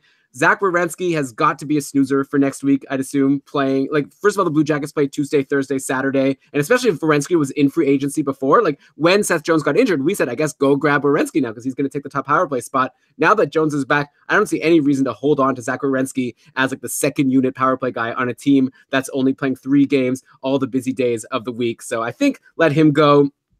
And then also on Columbus last week, we said that Dubois was due boy or something. We tried to make a pun there. And I thought he was due because he was playing on the top line and top power play with Panarin and Atkinson and company. But it looks like Dubois has been bumped. He did actually put up 2 assists versus Florida on Thursday. So at least we can say that we didn't, screw you over. If you did add him, 2 points over the week isn't the worst thing. But at this point now, I'd say Dubois is another snoozer, just like Zach Werenski, because he's been bumped from the line 1 and top power play by Nick Foligno. So Dubois is like down to the 3rd line or whatever. Forget about him, especially with the bad schedule. Foligno's done nothing in the 2 games since his promotion to the top power play. He did have a 3-game point streak before that to earn it, though I'd imagine we're probably not going to recommend adding Nick Foligno either because of this week's schedule.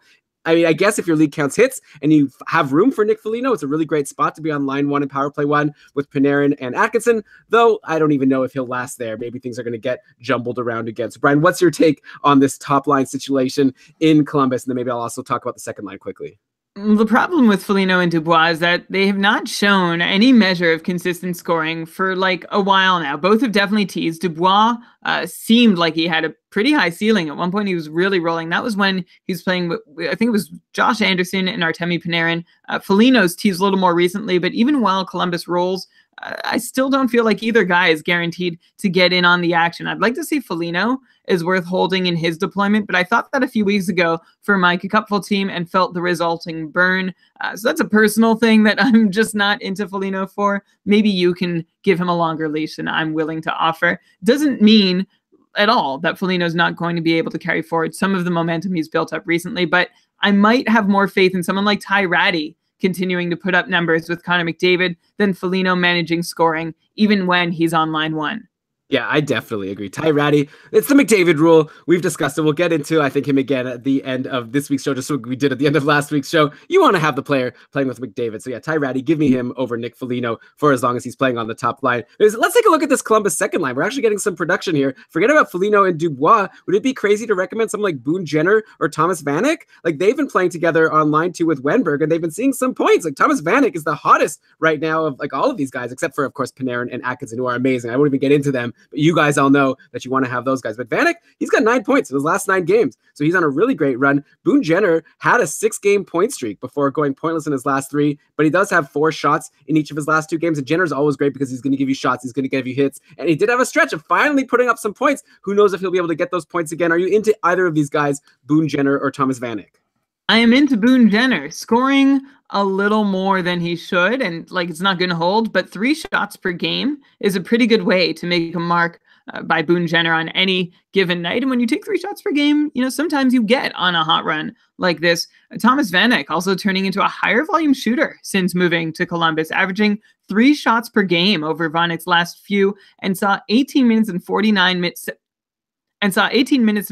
seconds of ice time in Columbus's most recent game, which gives him his highest total as a Blue Jacket and his second highest total of ice time all season long. The thing with either Jenner or Vanek is I don't really trust either one or Wenberg, the third piece of their line, to keep generating offense. So without a key offensive piece on that line to really get things moving and get scoring generated, it's hard to bet a lot on scoring to continue just on the merits of Jenner, Vanek, or Wenberg alone. Yeah, that's fair. And especially with a bad schedule, you probably just want to steer clear, even though it's interesting to look at this hot streak happening. And okay, I said that we won't talk about him, but let's just mention quickly, Cam Atkinson has 17 points in his last 15 games. Such an amazing run for him. If anyone added him, he was probably dropped to free agency at some point because he was doing nothing at the start of the year. But now, top line, top power play with Panarin, taking full advantage. He had 8 shots yesterday. I'm talking about Atkinson. Fantastic. Brian, I know it's not the offseason, but I'm just so curious to know where you're going to peg Atkinson for next year, because you called him nothing more than a 55-point guy during the offseason. And if you look at the raw numbers, like, you're right. Atkinson only has 38 points in 60 games, even with this streak, which only gives him a 52-point pace. But it's hard not to predict that he'll be better overall next year after we've seen what he can do when he gets rolling. So what do you think right now? Is Atkinson better than the 55-point guy that you thought he would be going into the year? Or is he just on a good hot run now? But if, the season were to go for another few months, he'd probably go cold again. Could be a bit of both, Elon. I have benefited from Cam Atkinson's run in a couple leagues. Lately, the most amazing part of it, 6 goals, all at even strength on his last 29 shots, which is a 21% shooting percentage when you round it up. So that's not great to think that it's going to continue. He's generally been shooting 10% this year, which means he would only have half as many as those 6 goals. But what I do like about Atkinson's most recent run is that 29 shots, the 29 shots I just referenced, have come in Atkinson's last 6 games. Only 6 games to get 29 shots. Cam Atkinson is currently on pace for 227 shots on goal for the whole season, which would rank the second highest full season total of his career. And the catch in all this is that is in just 66 games. And Atkinson has played 82 games for the last 4 seasons, and this would still be his second highest mark ever. If Atkinson were to play 82 games this year, he'd be on pace to eclipse his career high of 240 shots by about 42 more shots on goal, which is like pretty close to elite shoot taker, elite shot on goal getter status. So that's a real promising thing from Cam Atkinson that could inch him closer to 60 points in my mind, but he's not quite established himself there yet. Okay, so we'll have to again bring him up at some point, but Atkinson, man, what a great ad if you got him when he just started this run. Okay, let's now move away from our outjuries. Let's go to some hot and cold streaks as we start to wind down. But don't worry, we've got a lot of names still to throw at you. Let's go right to Arizona for the hot streaks, though. You very likely want to grab someone on the top line and top power play in Arizona if these guys are available. I'm, of course, specifically talking about Derek Stepan, Clayton Keller, Richard Panik. I don't know who's available in your leagues. Let's just go through all of them. Keep in mind, Arizona has a great schedule next week to play Monday, Wednesday, Thursday, and Saturday. So lots of chances for these guys to put up points, especially during their 3 games in 4 nights to start the week. So you could always grab a Coyote and then consider dropping him after Thursday, after you get those 3 games. So Derek Stepan, 14 points in his last 12 games. Amazing. Clayton Keller, 15 points in his last 13 games. So both of these guys have been above a point per game for the past couple of weeks at least. Then you have Richard Panik playing with them, obviously benefiting. He has 5 points in his last 5 games. Stepan and Keller seem obvious at this point. If they're not owned in your league, you have to start wondering if it's maybe a bit of a clown league, especially with the great schedule next week. You have to have Stepan or Keller, I think. But Brian, is Richard Panik, is this production sustainable? 3 of these 5 points that he's had in his last 5 games have been goals. They've only come on 9 shots. So I know normally you would say that's not a sustainable shooting percentage, but he's playing with these great players. So he seems like he must still be worth adding, regardless of the fact that he's maybe scoring on too many of his shots. The goal scoring aspect of Richard Panik's recent run is probably not guaranteed to stay, but I did miss a great opportunity last week to share with our listeners when we were talking about Keller and Stepan and how great they were then and how now we can say it's continued. But when we talked about that, I neglected to mention that Richard Panik had found his way onto the top line and top power play in Arizona to play with both those guys. And for that reason, I feel like some measure of Panik's production could continue for the next week, even if his particular goal scoring pace is unsustainable. This certainly would not make the first time we've seen Richard Panik put up points while filling out a top line, right? So why shouldn't it happen again if he's got two line mates who are talented and clicking and on a roll? Yeah, take a look. Grab Richard Panik. I think he might be a good ad for your finals. At least try out him for a couple of games, and then you could reassess after Wednesday, especially if he's not going to fit in your lineup on Thursday. Brian, also, can you explain to me, why did Antti Raanta not play yesterday? The guy has a .953 save percentage over the last month, and that's like 6 games, 5 wins in those last 6 games for Arizona. Antti Raanta has been unbelievable, and yet he was sat on the second half of a back-to-back on Thursday for Darcy Kuemper, so that's fair. Raanta played Wednesday, played amazing, of course. Kuemper got the Thursday game, but how can you explain why Kuemper then got the start again yesterday in Florida? Like, is this a health issue? I know Ranta's been bruised up a bit this season, so maybe they were resting him, but I haven't seen any indication of him being hurt. If not, is this just the most obvious display of tanking imaginable? Like, is Arizona just shoving it in our faces that we don't want to win games? We're not going to play Antti Raanta. He gives us too much of a chance to win. Like, I want to feel good. I recommended Antti Raanta to our listeners all season long, and every time he plays, I feel vindicated. I say,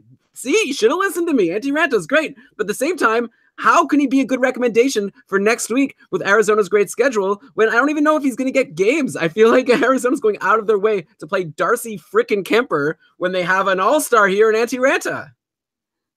I have no idea why Antti Raanta is not starting. Arizona are also a notoriously undercovered team when it comes to media attention, so it's not always easy to find reasons for stuff that's happening with the Coyotes. If I wanted to assume that there's no injury trouble, which I have no reason to believe that there is, but of course, you're worried that Antti Raanta has been injury prone lately, so why wouldn't he be injured again?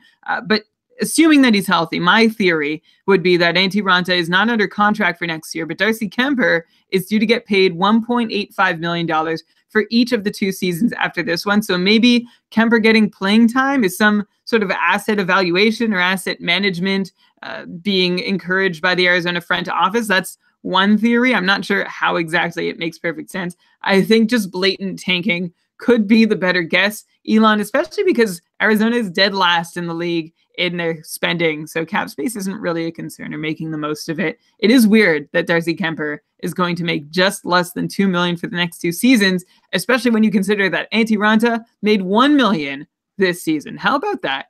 Well, he definitely is due for a raise. He doesn't need to prove anything at this point, but I think the Coyotes management needs to prove to their fans that they're willing to put a team on the ice, that they're going to try to win games. Maybe they saw that Buffalo, they were probably expecting, okay, now that Jack Eichel's back, Buffalo's going to score a bunch of goals and Buffalo's going to win a bunch of games and they, won't come in last place regardless. And now all of a sudden Buffalo is really bad, even with Eichel back. So Arizona's like, okay, we have to up our game and stop playing our amazing goalie. But very frustrating. If you heard our SeatGeek promotion earlier and you live in Arizona, don't even use it to go to a Coyotes game. Not worth it. You have to show them that you don't get away with. How many people got screwed? I know one of our patrons, I think it's Lewis, lost because Antti Raanta didn't get that game on Saturday. Inexcusable. Okay, ranting is fun. I'll move on. Brian, who is this guy in Carolina? Valentin Zykov. He's been playing on the top line in Carolina. I didn't even know. You messaged me today and you were like, hey, are you going to talk about Zykov? I was like, who? Had to look him up. Oh, this guy's on a run and is in a really good spot. Out of nowhere, he came in to the league on Tuesday, jumped into this great spot playing with Aho and Tara Viden. He had 2 goals versus Arizona on Tuesday. He had 2 assists yesterday versus Ottawa, 9 shots overall in the 3 games he's played. Carolina. Sorry. Wrong. Carolina plays Monday, Tuesday, Friday, Saturday of next week. So Monday, Tuesday, that seems like he might be worth a flyer. You get 2 games in 2 nights, and then you could reassess if you can fit Zykov in to both of those games in your roster. Like, who is, okay, so I guess my question is, who is this guy Zykov? Should people consider adding him at least for Monday, Tuesday before reassessing? I'm going to just go on a limb and assume that his name is pronounced Valentin Zykov. Does that sound Russian enough to you? Go with Zykov. I'm going to say Zykov.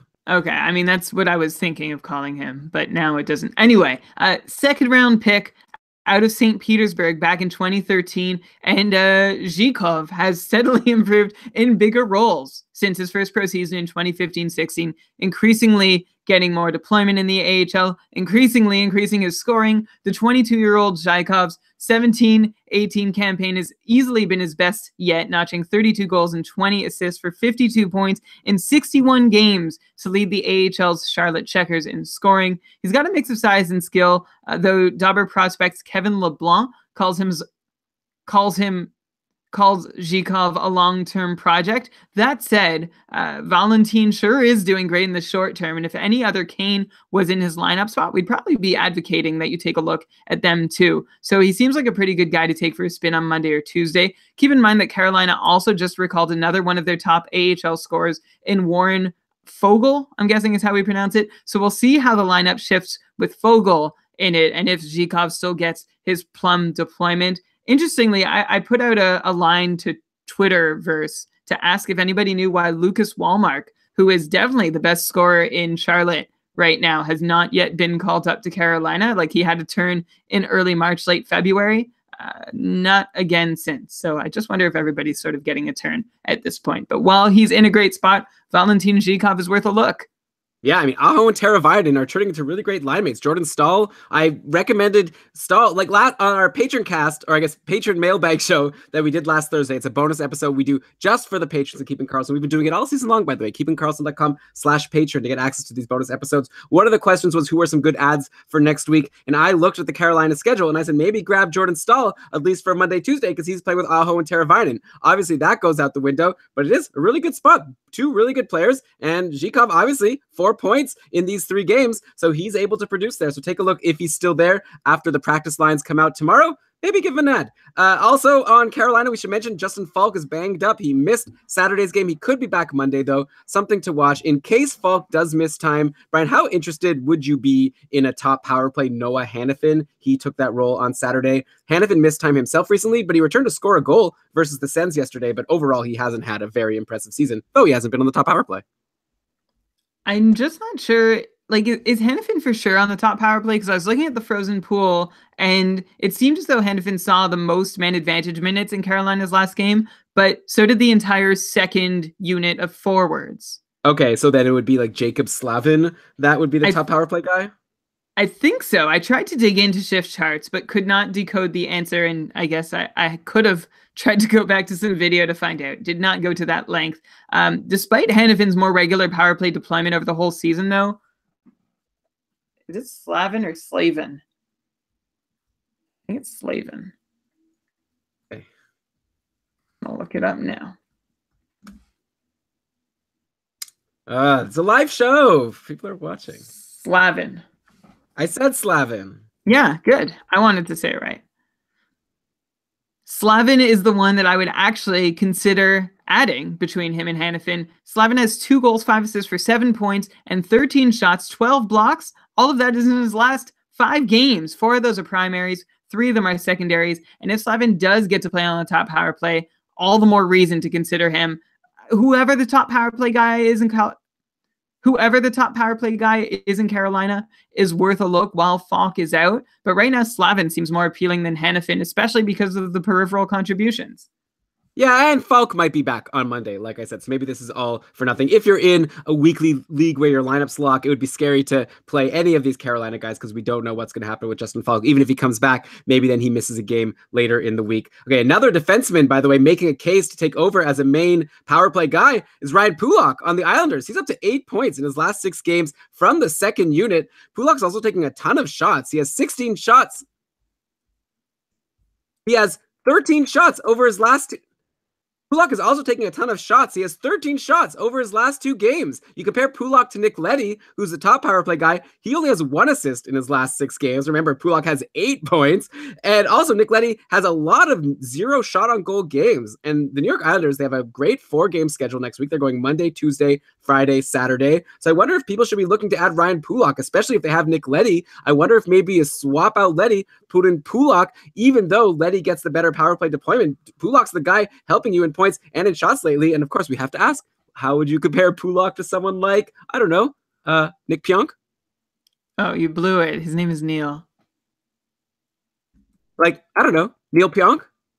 I admire the run Ryan Pulock is on, but I feel like it would be tempting fate to try him over Nick Leddy, who is notoriously unsteady. You can do it if you want to live dangerously, but at the end of the day, I would still prefer the Isles' top power play guy in Leddy to their second unit power play guy in Pulak. Between Pulak and Pionk, I will still go with Pionk so long as Shattenkirk is out, which is the caveat that follows his name every time I mention it through this episode. I am so mad right now, Brian. Dallas is going to lose to Vancouver. It's 3-1 now for the Canucks. I'm going to get eliminated from this stupid league because stupid Kari Lehtinen can't win a game against the Vancouver Canucks, who are on the road in Dallas. And the goal scorers for Vancouver, Reed Boucher and Nick Dowd, each with power play markers.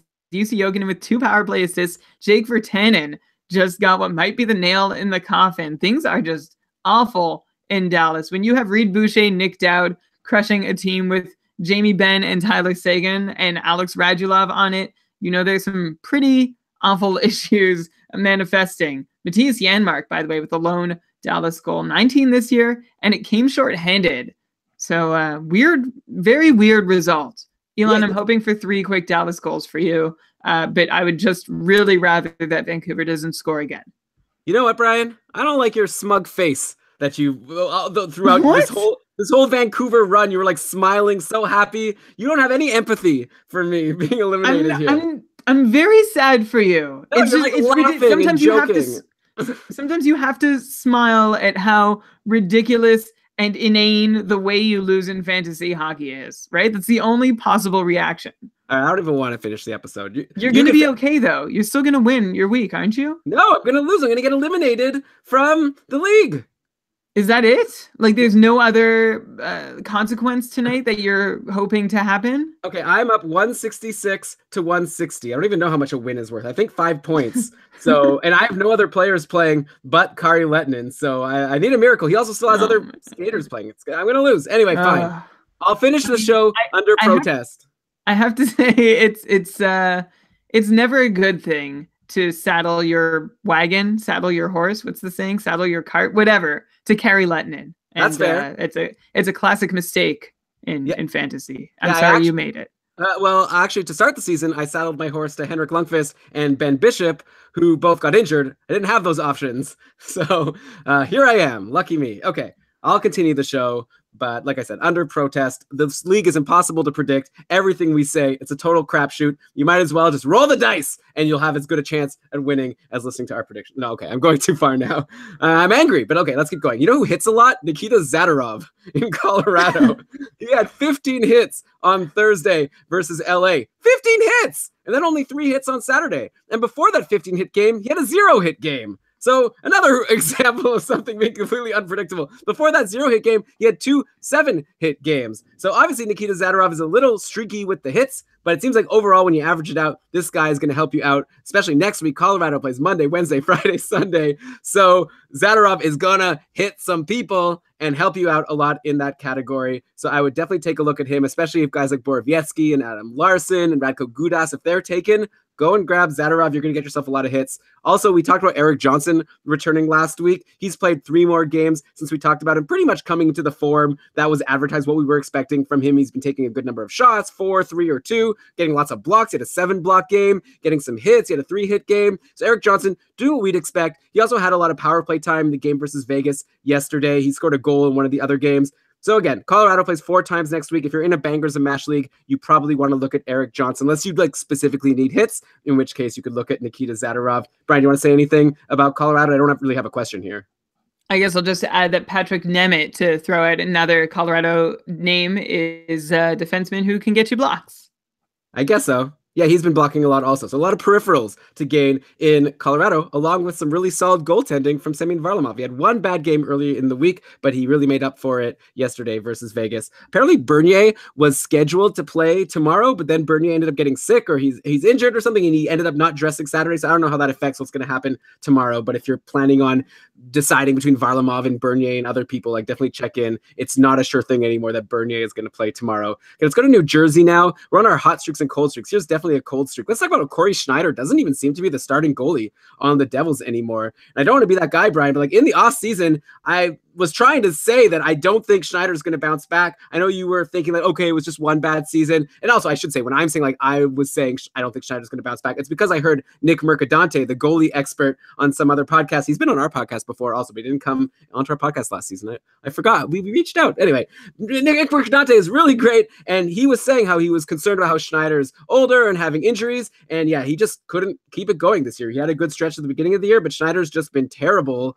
Also, by the way, goalies have been so unpredictable. Like nobody could really take any credit or blame for bad goalie predictions this year. Else it would be a long segment just for that. But okay, what was I saying? Schneider, only one game played in the Devils' last 7, and he was terrible. He let in 4 goals on 14 shots in that game before he got pulled for Keith Kincaid versus San Jose. And meanwhile, Keith Kincaid, he's been solid enough. He's currently on a 2-game winning streak, including a big 2-1 win over Tampa yesterday. And if you look to next week's schedule, the Devils play Carolina Tuesday, Pittsburgh Thursday, then the Islanders and Montreal on the weekend. I expect Kincaid will likely get 3 of those games. It's got to be a decent ad right now, right? Like the Devils are fighting for the playoffs. Even for this game versus Pittsburgh, who knows if Pittsburgh starts to maybe try to rest people. But aside from that game anyways, I think that Keith Kincaid would be a really good ad right now. Definitely Corey Schneider is a snoozer, and I think Kincaid is interesting. Like I'd rather him over Kari Lehtinen, that's for sure.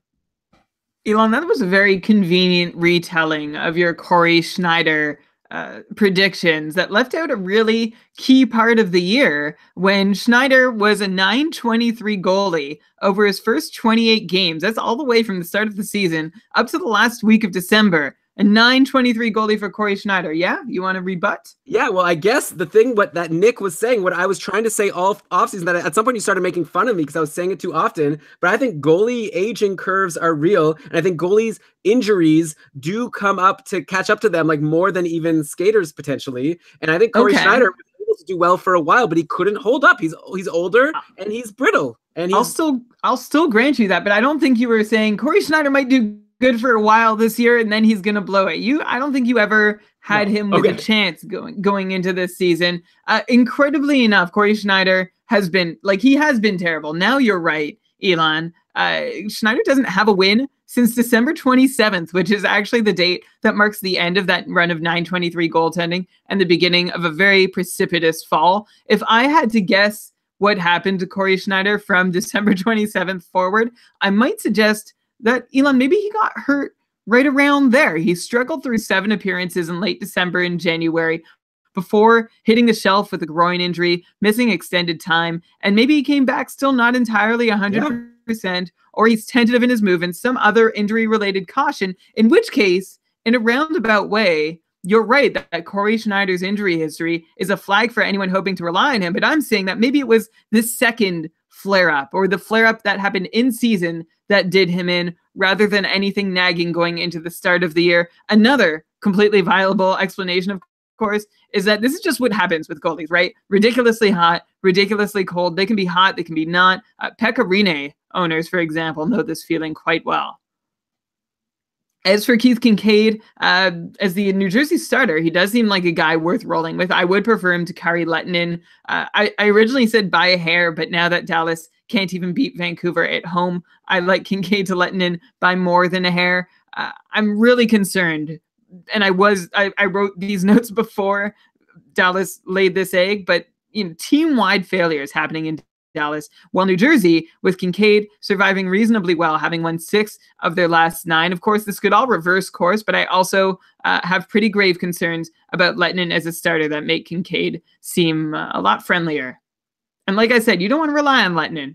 Yeah, I think forget about Lehtinen. And yeah, Keith Kincaid, it says a lot if you could get a win. And for the team also, to beat Tampa, one of the top teams, New Jersey took him out yesterday, 2-1, great goaltending from Kincaid and Schneider. Like, yeah, Brian, I think we're both on the same page here. Sure, it was a new injury flare-up, but it's not as if his groin was perfect and then all of a sudden then he had some freak injury. Like, it's because he is, what am I going to say?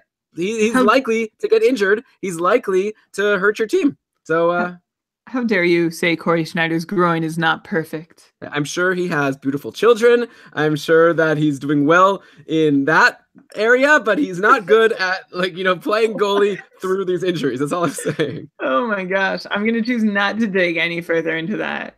Sure. So another guy in New Jersey I wanted to bring up is Sami Vatanen. Should his owners be concerned? Vatanen was on such an amazing run on that top power play, while Taylor Hall was on his amazing run, and Hall hasn't really slowed down at all. But Sami Vatanen's gone pointless in his last 3 games. All of last week, he did nothing for his owners. Only 4 shots over the last week. Only 2 hits and 1 block in those 3 games in the last week. So basically, Sami Vatanen's been a total zero to anyone who rostered him last week. When we would have said he was a slam dunk, you definitely want to play him every game. Are you seeing anything wrong with Vatanen, or is this just a little slump and you expect him to bounce back to that amazing run he was on before this little cold stretch of 3 games?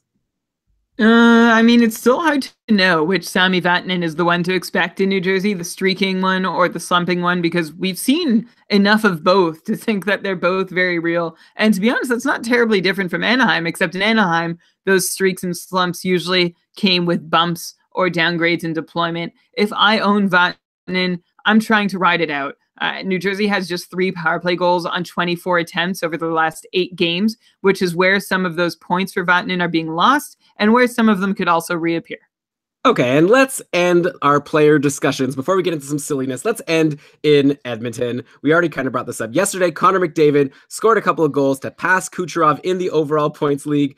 Connor McDavid, he's very good. You know what? I'm not going to doubt him again. He was down by 10 points when I made that fateful comment that I was saying, maybe McDavid's not going to be able to catch up because Kucherov, I just thought that Kucherov was on such a great run that even if McDavid kept doing well, it would be hard for him to catch up to Kucherov. And Kucherov is doing well, but McDavid is just otherworldly. So I think McDavid will win this score. It's not over yet, but I have a feeling McDavid's just going to keep on rolling. We'll see how he does tonight. And of course, you want to have his line mates, Ryan Nugent-Hopkins, Ty Ratty. Go back to listen to last week's episode. The advice is the same. You want those guys. And then, Brian, how about Pontus Aberg, who got top power play time yesterday? He didn't even need the power play time to score a goal yesterday. He scored an even strength goal from his line with Draisaitl and Kajula. Aberg is actually now up to 7 points in his last 4 games. I didn't even realize he's on a huge hot streak and now on the top power play. So you'd imagine that's going to help him continue this. And playing on those second line with Draisaitl isn't bad either. So Pontus Aberg has got to be on your radar, right?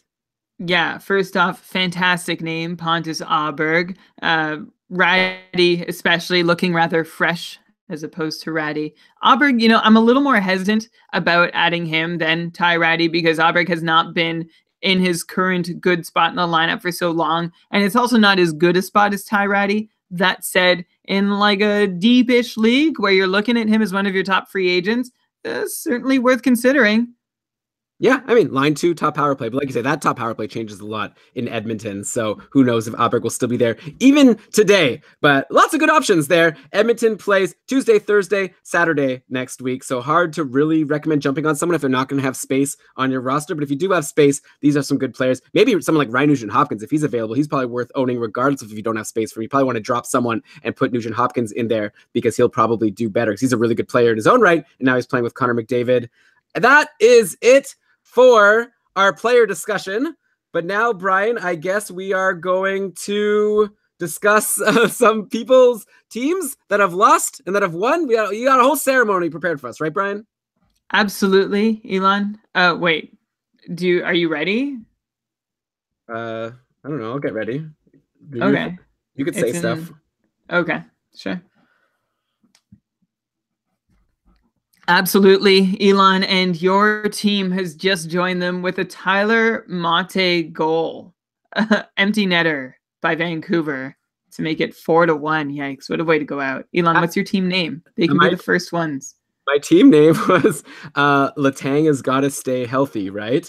And he did, actually. And actually, I was planning on bringing up Chris Letang and the Pittsburgh Penguins at some point. I don't know where that went, but you skipped right past him. Oops. Oh, I had a whole thing I wanted to talk about, Brian. I want to talk about Justin Schultz and how he had a great game today. He put up 3 assists. Okay, do you mind if we just go back and say this quickly? I don't know how this happened. Yeah, let's do it. Okay, so Schultz had a good game, and it looks like Schultz was playing on the top power play today, and Chris Letang is not doing much. He had actually an assist today in overtime, so that gave him something, but overall, 45 points in 74 games on the season, very far off from the 60-plus point paces that we're used to. Also, Letang, just like a half-point per game guy over the past month, now apparently bumped from the top power play. I feel like Chris Letang, it's so weird because we were all saying if only he could stay healthy, he'd be so valuable. Now he stays healthy and he's just like an average, like above average, worth rostering, but not the great defenseman we expected. Is there something about his play, like in an effort to stay healthy, he's had to change the way he plays where he's not going to score as many goals? Like what's going on with Chris Letang? It's a creative theory, Elon Schultz. Brian, no, your internet really cut out. Can you just start again? Yeah. That's a creative theory, Elon. Justin Schultz has dipped into that power play spot, by the way, a few times this year already before quickly dipping back out, though he also had rarely picked up a point when he did get up there. So maybe that changes things this time around, although I'm not really counting on it. Chris Letang, I'll be honest. I asked Jesse Marshall. I sent him a tweet because Jesse Marshall over at The Athletic wrote a great article on some of Letang's defensive troubles and how maybe he's not playing that much worse, but he's just getting caught in some really bad moments that are very memorable, but also is playing a little worse to some extent. It's worth a read if you want to go read it. Anyway, I asked Jesse on Twitter, and I'm waiting for a response. Hopefully he'll get back to me if he has any thoughts on where the offense has gone, because I don't see much of a reason for why Letang has tailed off. Like, there are a couple low markers of variance. On-ice shooting percentage is a little low. Individual shooting percentage is a little low, but for a defenseman, that's no big deal. IPP explanation for a season in which Letang your internet. Sorry, your internet. Can you go from IPP again? Yeah. I don't know what's happening. It's been good the whole time, though, right? There's cutouts, but I just, it's not worth it. But this was a big one. Just from IPP. Okay. Okay.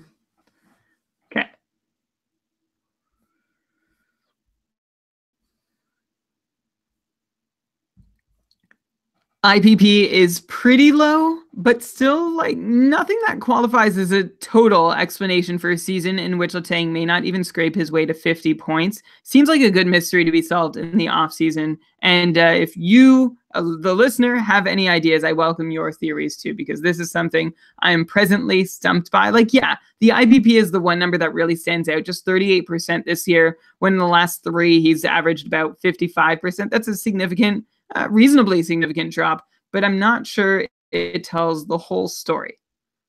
Okay, so all that said, I named my team Letang will stay healthy, right? Question mark. Thinking that if only Letang stays healthy, I'm going to be in good shape. That clearly wasn't the case. If Letang could have had a better week this week, not only give me a single assist, maybe I'd be making it to the finals. But yeah, so add that team to the list, and let's actually start the music, our sad music, and let's start tributing those teams who have lost. Obviously, I can't be mad because there's a big, long list of other people who have lost. That's a tough thing in fantasy hockey. It's like Survivor, Brian. All these good players go out. Only one person can win. You're in like a 12-team league. Even if you're really good, it's hard to be the best. So a lot of teams had their flames snuffed this past week, and we will pay tribute to them. So why don't we get started? I guess I'll mention the first team, the Erie Otters.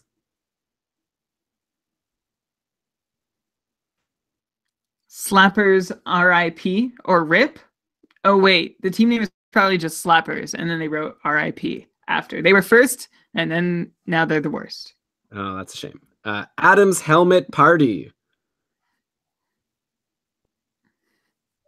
Why are you taking? You don't want to add in the context? You can if you want. No need. Who mentioned that they were eating ice cream and watching The Notebook and definitely not crying over their loss? Falk, I've got one Kesticle. Vasilevsky, and it's like laugh, Laugh in the middle. Oh, that's a shame. It's appropriate. Horseless Headmans, which is definitely one of the better team names. No, you have to say it again. Horseless Headmans, which is definitely one of the better team names I've come across this year. Clever. Oh, man. We have a whole bunch of names. You're going to give it to Horseless Headmans as one of the better ones? It's okay. Yeah. Wow. Brian's an interesting guy. Like, you can't please him with the normal stuff. Definitely no blue, language in team names is going to impress him. But something like that, I see it. Okay. Tier 4 manager, Tier 1 liver. I like that name. Oh my God, dude. My internet? I can't even, you're not even moving now. Like, your video's not even playing. Did you guys just have Brian freeze in the chat room? Like, you can see. How much do you pay per month for internet? I'll bet you, like, I don't have problems outside of podcasting. Yeah, because it requires some bandwidth. I'm adjusting my bandwidth usage. Okay. You look like you're being blurred, like you're on a cop show. Okay, where am I? I said tier 4 Okay, manager, tier 1 liver. right. And then you said you liked it. Yeah. Do you like it? Do you like it more than Horseless Headman's? Yeah, it's funny. He's like a not great manager, but he's really good at drinking. It really tells a story. Midwest Pipeliners, Hovas polar bears. Hawaii Honu. The more I see, the more I like. Nice. Winning by a Landeskog. Not this year. Broad Street Ghosts. 1877 Karlsson for kids. Keeping Kopitar. I love the homage, but you lost, so I'm sorry. Yeah, next time win if you're gonna pay homage. Tuke Nukem. See, that one I'll give a really good thumbs up for. I like that name because that's a game That's I a used very to play. strong name. Did you ever play over the modem? Like, there wasn't exactly, you couldn't just like connect to the internet, you had to have your friend's phone number and you'd connect and play against each other one-on-one. Did you ever do that? I did, but not in Duke Nukem.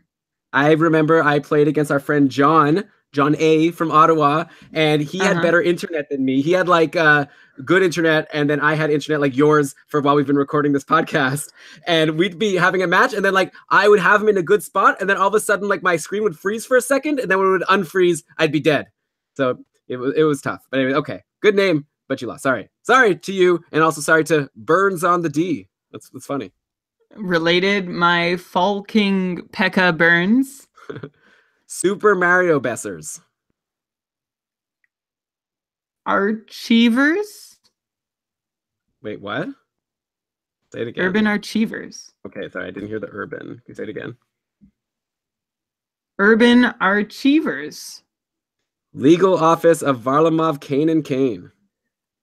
That's my Marge Simpson disapproving nag. Letty from the Block.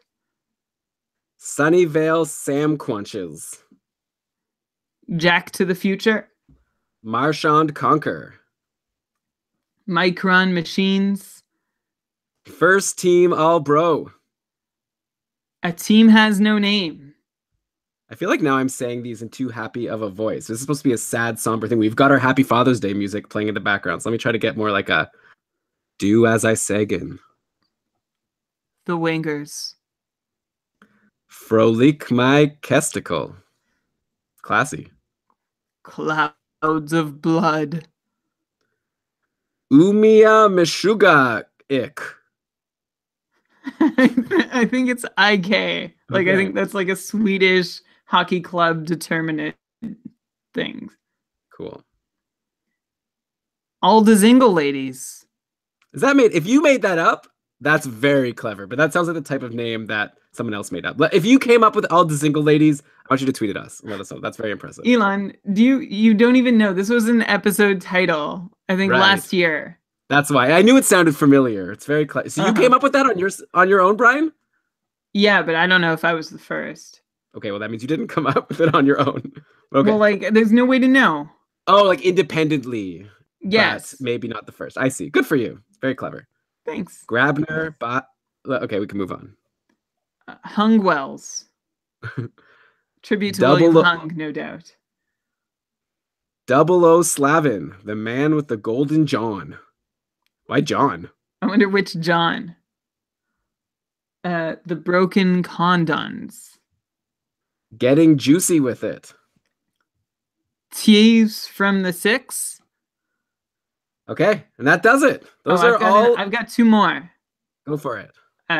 The Aylmer Mighty Geese.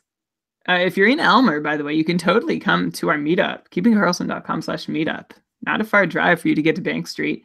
And Wade's team, the Rocky Sockets, who I have just eliminated. I actually haven't checked the score, but I'm pretty confident I have eliminated in the semifinals of our Fantrax League. Losing is so hard.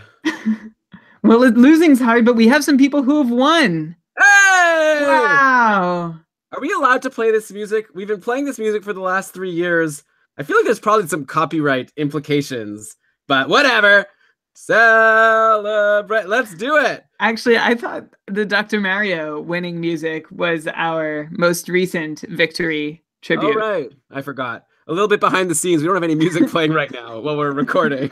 I put that in post. I thought we were going to play Celebrate Good Times, but I guess there was a reason why we switched away from that. All right. Is that the I'm song? living to listen to this for you to sing Celebrate Good Times over the Dr. Mario theme music. Very excited for that experience. Okay, so congratulations to the following people who have won their leagues, no doubt because of our help. Though actually, this kind of sucks that this list is so short compared to the list of teams that won. Though I guess a lot of people are just going into their finals next week. So hopefully we'll have a longer list of winners. But let's not take any more time. Let's congratulate these great teams. It's very hard to win a hockey pool. You definitely deserve a lot of praise. Congratulations to You're Off the Case, Bobrovsky. And Orlando Dragon Slayers, who overcame dropping Nathan McKinnon early on. Why? But Stepan and Ranta helped them get through the playoffs. Thank goodness they ended already, or Ranta would not be so helpful. Well, maybe Ranta will play 3 games next week. Who knows with that team? Smack my Bishop! Despite losing Bishop and Mike Smith, he's still... Wait, sorry. Let me do this again. Smack my Bishop! Despite losing Bishop and Smith, they still pulled it off. Those are my 2 goalies. I'm still going also in the league where I have them both. Also, good Prodigy reference. Tarsonis Ghosts? Is that a rock and roll racing reference? No, the guy's name wasn't Tarson. Did you ever play Rock and Roll Racing? No, never heard of it. Oh, man. One of the best Super Nintendo games ever made. Cool. I like... Obviously, it would be some game that no one's heard of that you're going to say is the best. I would say Mario Kart is, and then I'm sure you're going to roll your eyes and say, what a stupid choice. Absolutely. Mario Kart is better than Rock and Roll Racing. How about that? How about Super Mario World? Can I say that? Or is that like too on the nose? No, I like Super. Okay, the best third-party Super Nintendo game. Okay. Because like all of the games made by Nintendo, like published by actual Nintendo, were always very good. Yeah, wasn't it Legend of Zelda: A Link to the Past? Is that the one on Super Nintendo, or is that N64? I think I don't remember. And his name is Tarkin in Rock and Roll Racing. All right, so we'll have to find out who Tarsonis Ghosts is referring to. Either way, you won. You don't have to explain anything. You're a hero today. Next, Skate Face. And finally, don't know if it's a typo or not. Either way, just fine with me. The Board Street Bullies. It's the Broad Street Bullies for sure. I don't know. Maybe it's just a clever consonant reversal. Maybe. I think Skateface sounds like the name of a Rick and Morty character. Like, Morty, meet my friend, Skateface. Oh, okay. Congratulations to all of you. It's very hard to win. I've already now lost 2 of my leagues. I hope I'll win the other 2. I'm stressed out here. I need to have a new hobby. I need to do some relaxation. Maybe some, I don't know, what do people do? Meditation or yoga? Does that help? Losing is the worst, but winning is the best. So we'll all celebrate some wins next week. Maybe I'll win in the cupful. So why am I complaining? My cupful opponent, Anthony, benefited a lot because I also actually added Lettinen versus him for today. So, okay, Brian, this has been a really fun show. Thanks to everyone for listening, especially if you made it through all of this silliness at the end. I hope we've given you some helpful hints to go into your finals matchups if you're still alive. Ooh, we should play the Still Alive music from Portal one time. Okay, sorry. Yeah, so what do I say? If you like the show, tweet at us at Keeping Karlsson. Oh, also, like I said at the beginning, next week's show is going to be a mailbag show. We're going to be answering your questions. If you don't ask us any questions, we might not have a show. So definitely tweet at us at Keeping Karlsson. Use the hashtag KKMailbag. Also, if you're on Facebook, or you can email us, keepingkarlsson@gmail.com with mailbag in the subject. Get us your questions. Yeah, we also just appreciate if you give us any random feedback on Twitter, what you think about the show.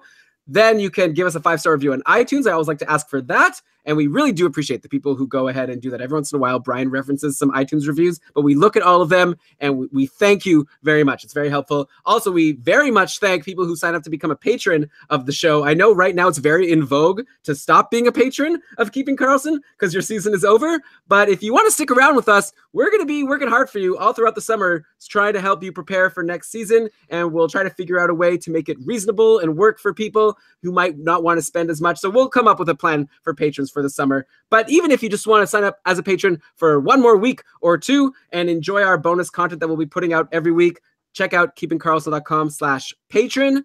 And okay, with that, let's cue the outro music.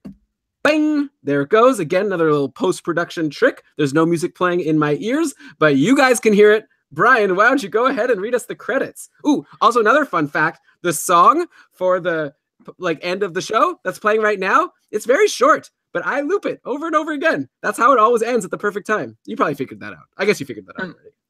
Outstanding. Also, one last announcement before we really close out the show. keepingkarlsson.com/meetup in Ottawa, Sunday, April 1st, about 8 p.m. We'll watch the Caps Pens game and have a great time. Anywhere Elon is a great time.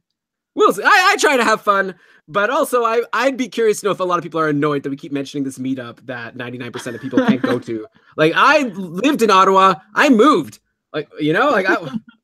Okay. Go just to tell Elon how you value what Ottawa has to offer.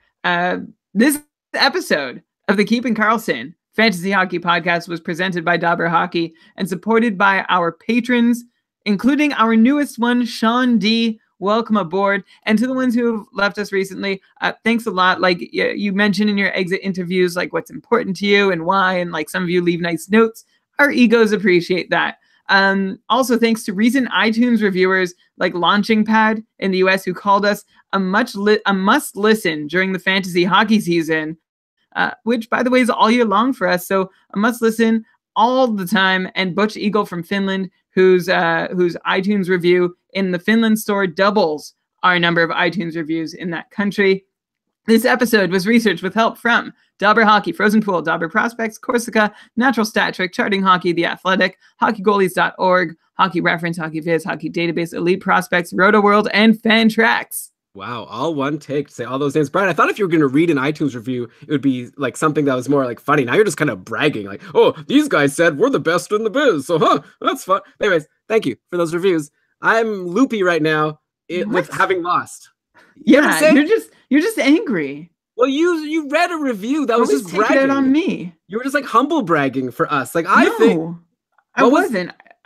He said that we were must listen during the fantasy season. I said, hey, beyond that, you can listen to us too. Yeah, I guess that's true. I mean, and then I tongue-in-cheek said that we now have 2 reviews in the Finland iTunes store instead of 1. You did good. I need to go to sleep. Oh my! No, you need to let off some steam. You need to meditate. Let's have a cold shower, maybe. Dang. Play some Portal. Matthew, or some Zelda. Zelda's relaxing. Yeah. I mean, I'm pretty far ahead now, and so it's very challenging. I die a lot, which is also very frustrating. Okay, let's end this show. I've been looping this music the whole time now. People must be getting really sick of this song. Thanks, everybody, for listening. We'll catch you all with another episode, our mailbag episode, next week. Hashtag KK mailbag. Until then, keep on keeping Karlsson. Okay.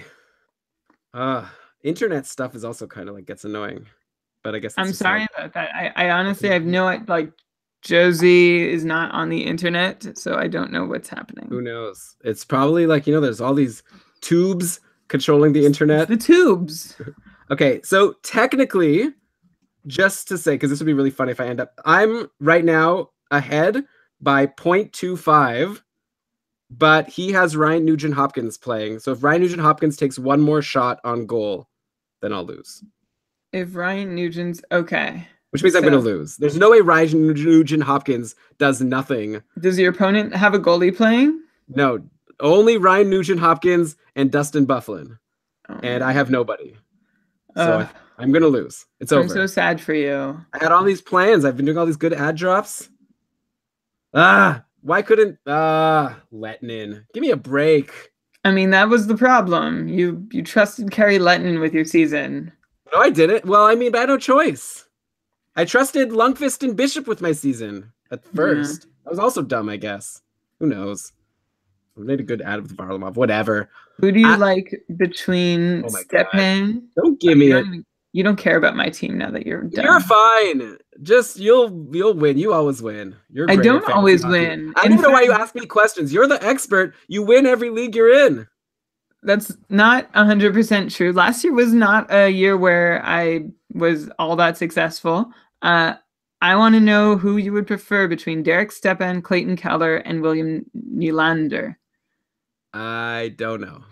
It's very close. I would say Nylander, probably. I think what I'll do is I'm just going to drop Philip Grubauer Okay.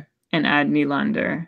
Okay. And then you can decide tomorrow. Or Eric Johnson, but I need Johnson in case like Karlsson's not ever going to come back. The way that I think Karlsson is going to play on Tuesday, it would be my guess, because Ottawa has a road game on Monday and then a home game on Tuesday. And I would rather like 4 games out of Karlsson than 6 games out of Johnson. Yeah, the way that Arizona is making decisions, I wouldn't be surprised if they decide to sit Stepan and Keller for a couple games for stupid reasons because they're afraid they might win those games. It's very possible. They're suddenly injured. Though I guess also Nylander could, or like Matthews could get rested before the playoffs, which would hurt a Nylander. Lot of guys can get rested. I don't know. Ryan in the chat room says Stepan. Go with Ryan. He knows what he's talking about. Okay. Stepan's been so good. Like, Stepan doesn't need to rely on Austin Matthews. Stepan is making things happen on his own. So I would go with him. He's really good. Well, I just added Nylander, and then I can decide. The important thing is my opponent can't get Nylander now. But you can't either. Oh, no, you have him. I just added him. But who has Stepan?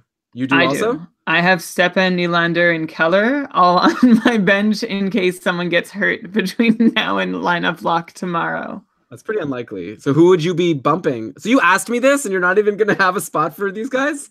Well, Evander Kane and Jaden Schwartz are the bumpable players. Okay, so they're healthy. This is a waste of time.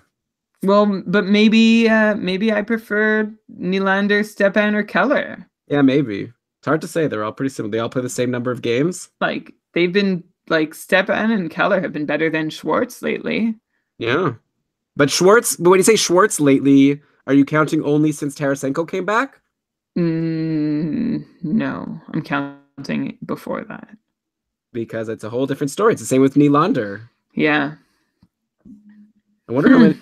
All right, I guess I'll get to editing. I think that I'm gonna. I have some plans for this summer. Are you gonna quit fantasy hockey? I'm not gonna quit fantasy hockey, but I'm gonna, maybe I'll learn a new language or I'll learn a new skill. I've had some app ideas. Maybe I'll develop an app. That would be great. Not for fantasy hockey though. That's fine. I know you need a break. But I would like to win the cupful. I guess if I win the cupful, it's all worth it. What's going to happen, Brian, by the way, if I win, even if I don't win, I've earned my way into tier 1. Does that mean you're stepping down from tier 1? Or is it crazy if you win to ask the ultimate champion to step down and not defend your crown? I feel like we should probably swap out and you should have a go at tier 1. And like the crown just belongs to the Keeping Karlsson hosts. But what if then I do terrible? Like, but then no one gets to have revenge. Like the person who wins next year can't feel like they really won it. Maybe we should just be in the same division. Maybe we should just go for it. It's a non-starter for me. Why? Like, maybe it'll be fun. Can't happen. Life is allowed to be fun. We could just try something. I'd like I'm to not play saying against it you. won't. We did try it. We were in a pool against each other, and like it was still a little awkward sometimes. I don't think we should be in the same tier. And like I like being able to ask you questions and answer yours. Yeah, well, maybe you need to get rid of your crutch and like see how you can do without me. Yeah, maybe. Okay. We'll talk about it over the summer. Sounds like a fun conversation to have next year.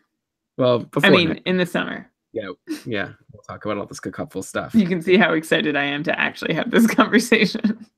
So you'd rather leave tier 1 as the reigning champion rather than play against me in it? Yes. Oh, is it because you're afraid? I'm terrified. Oh.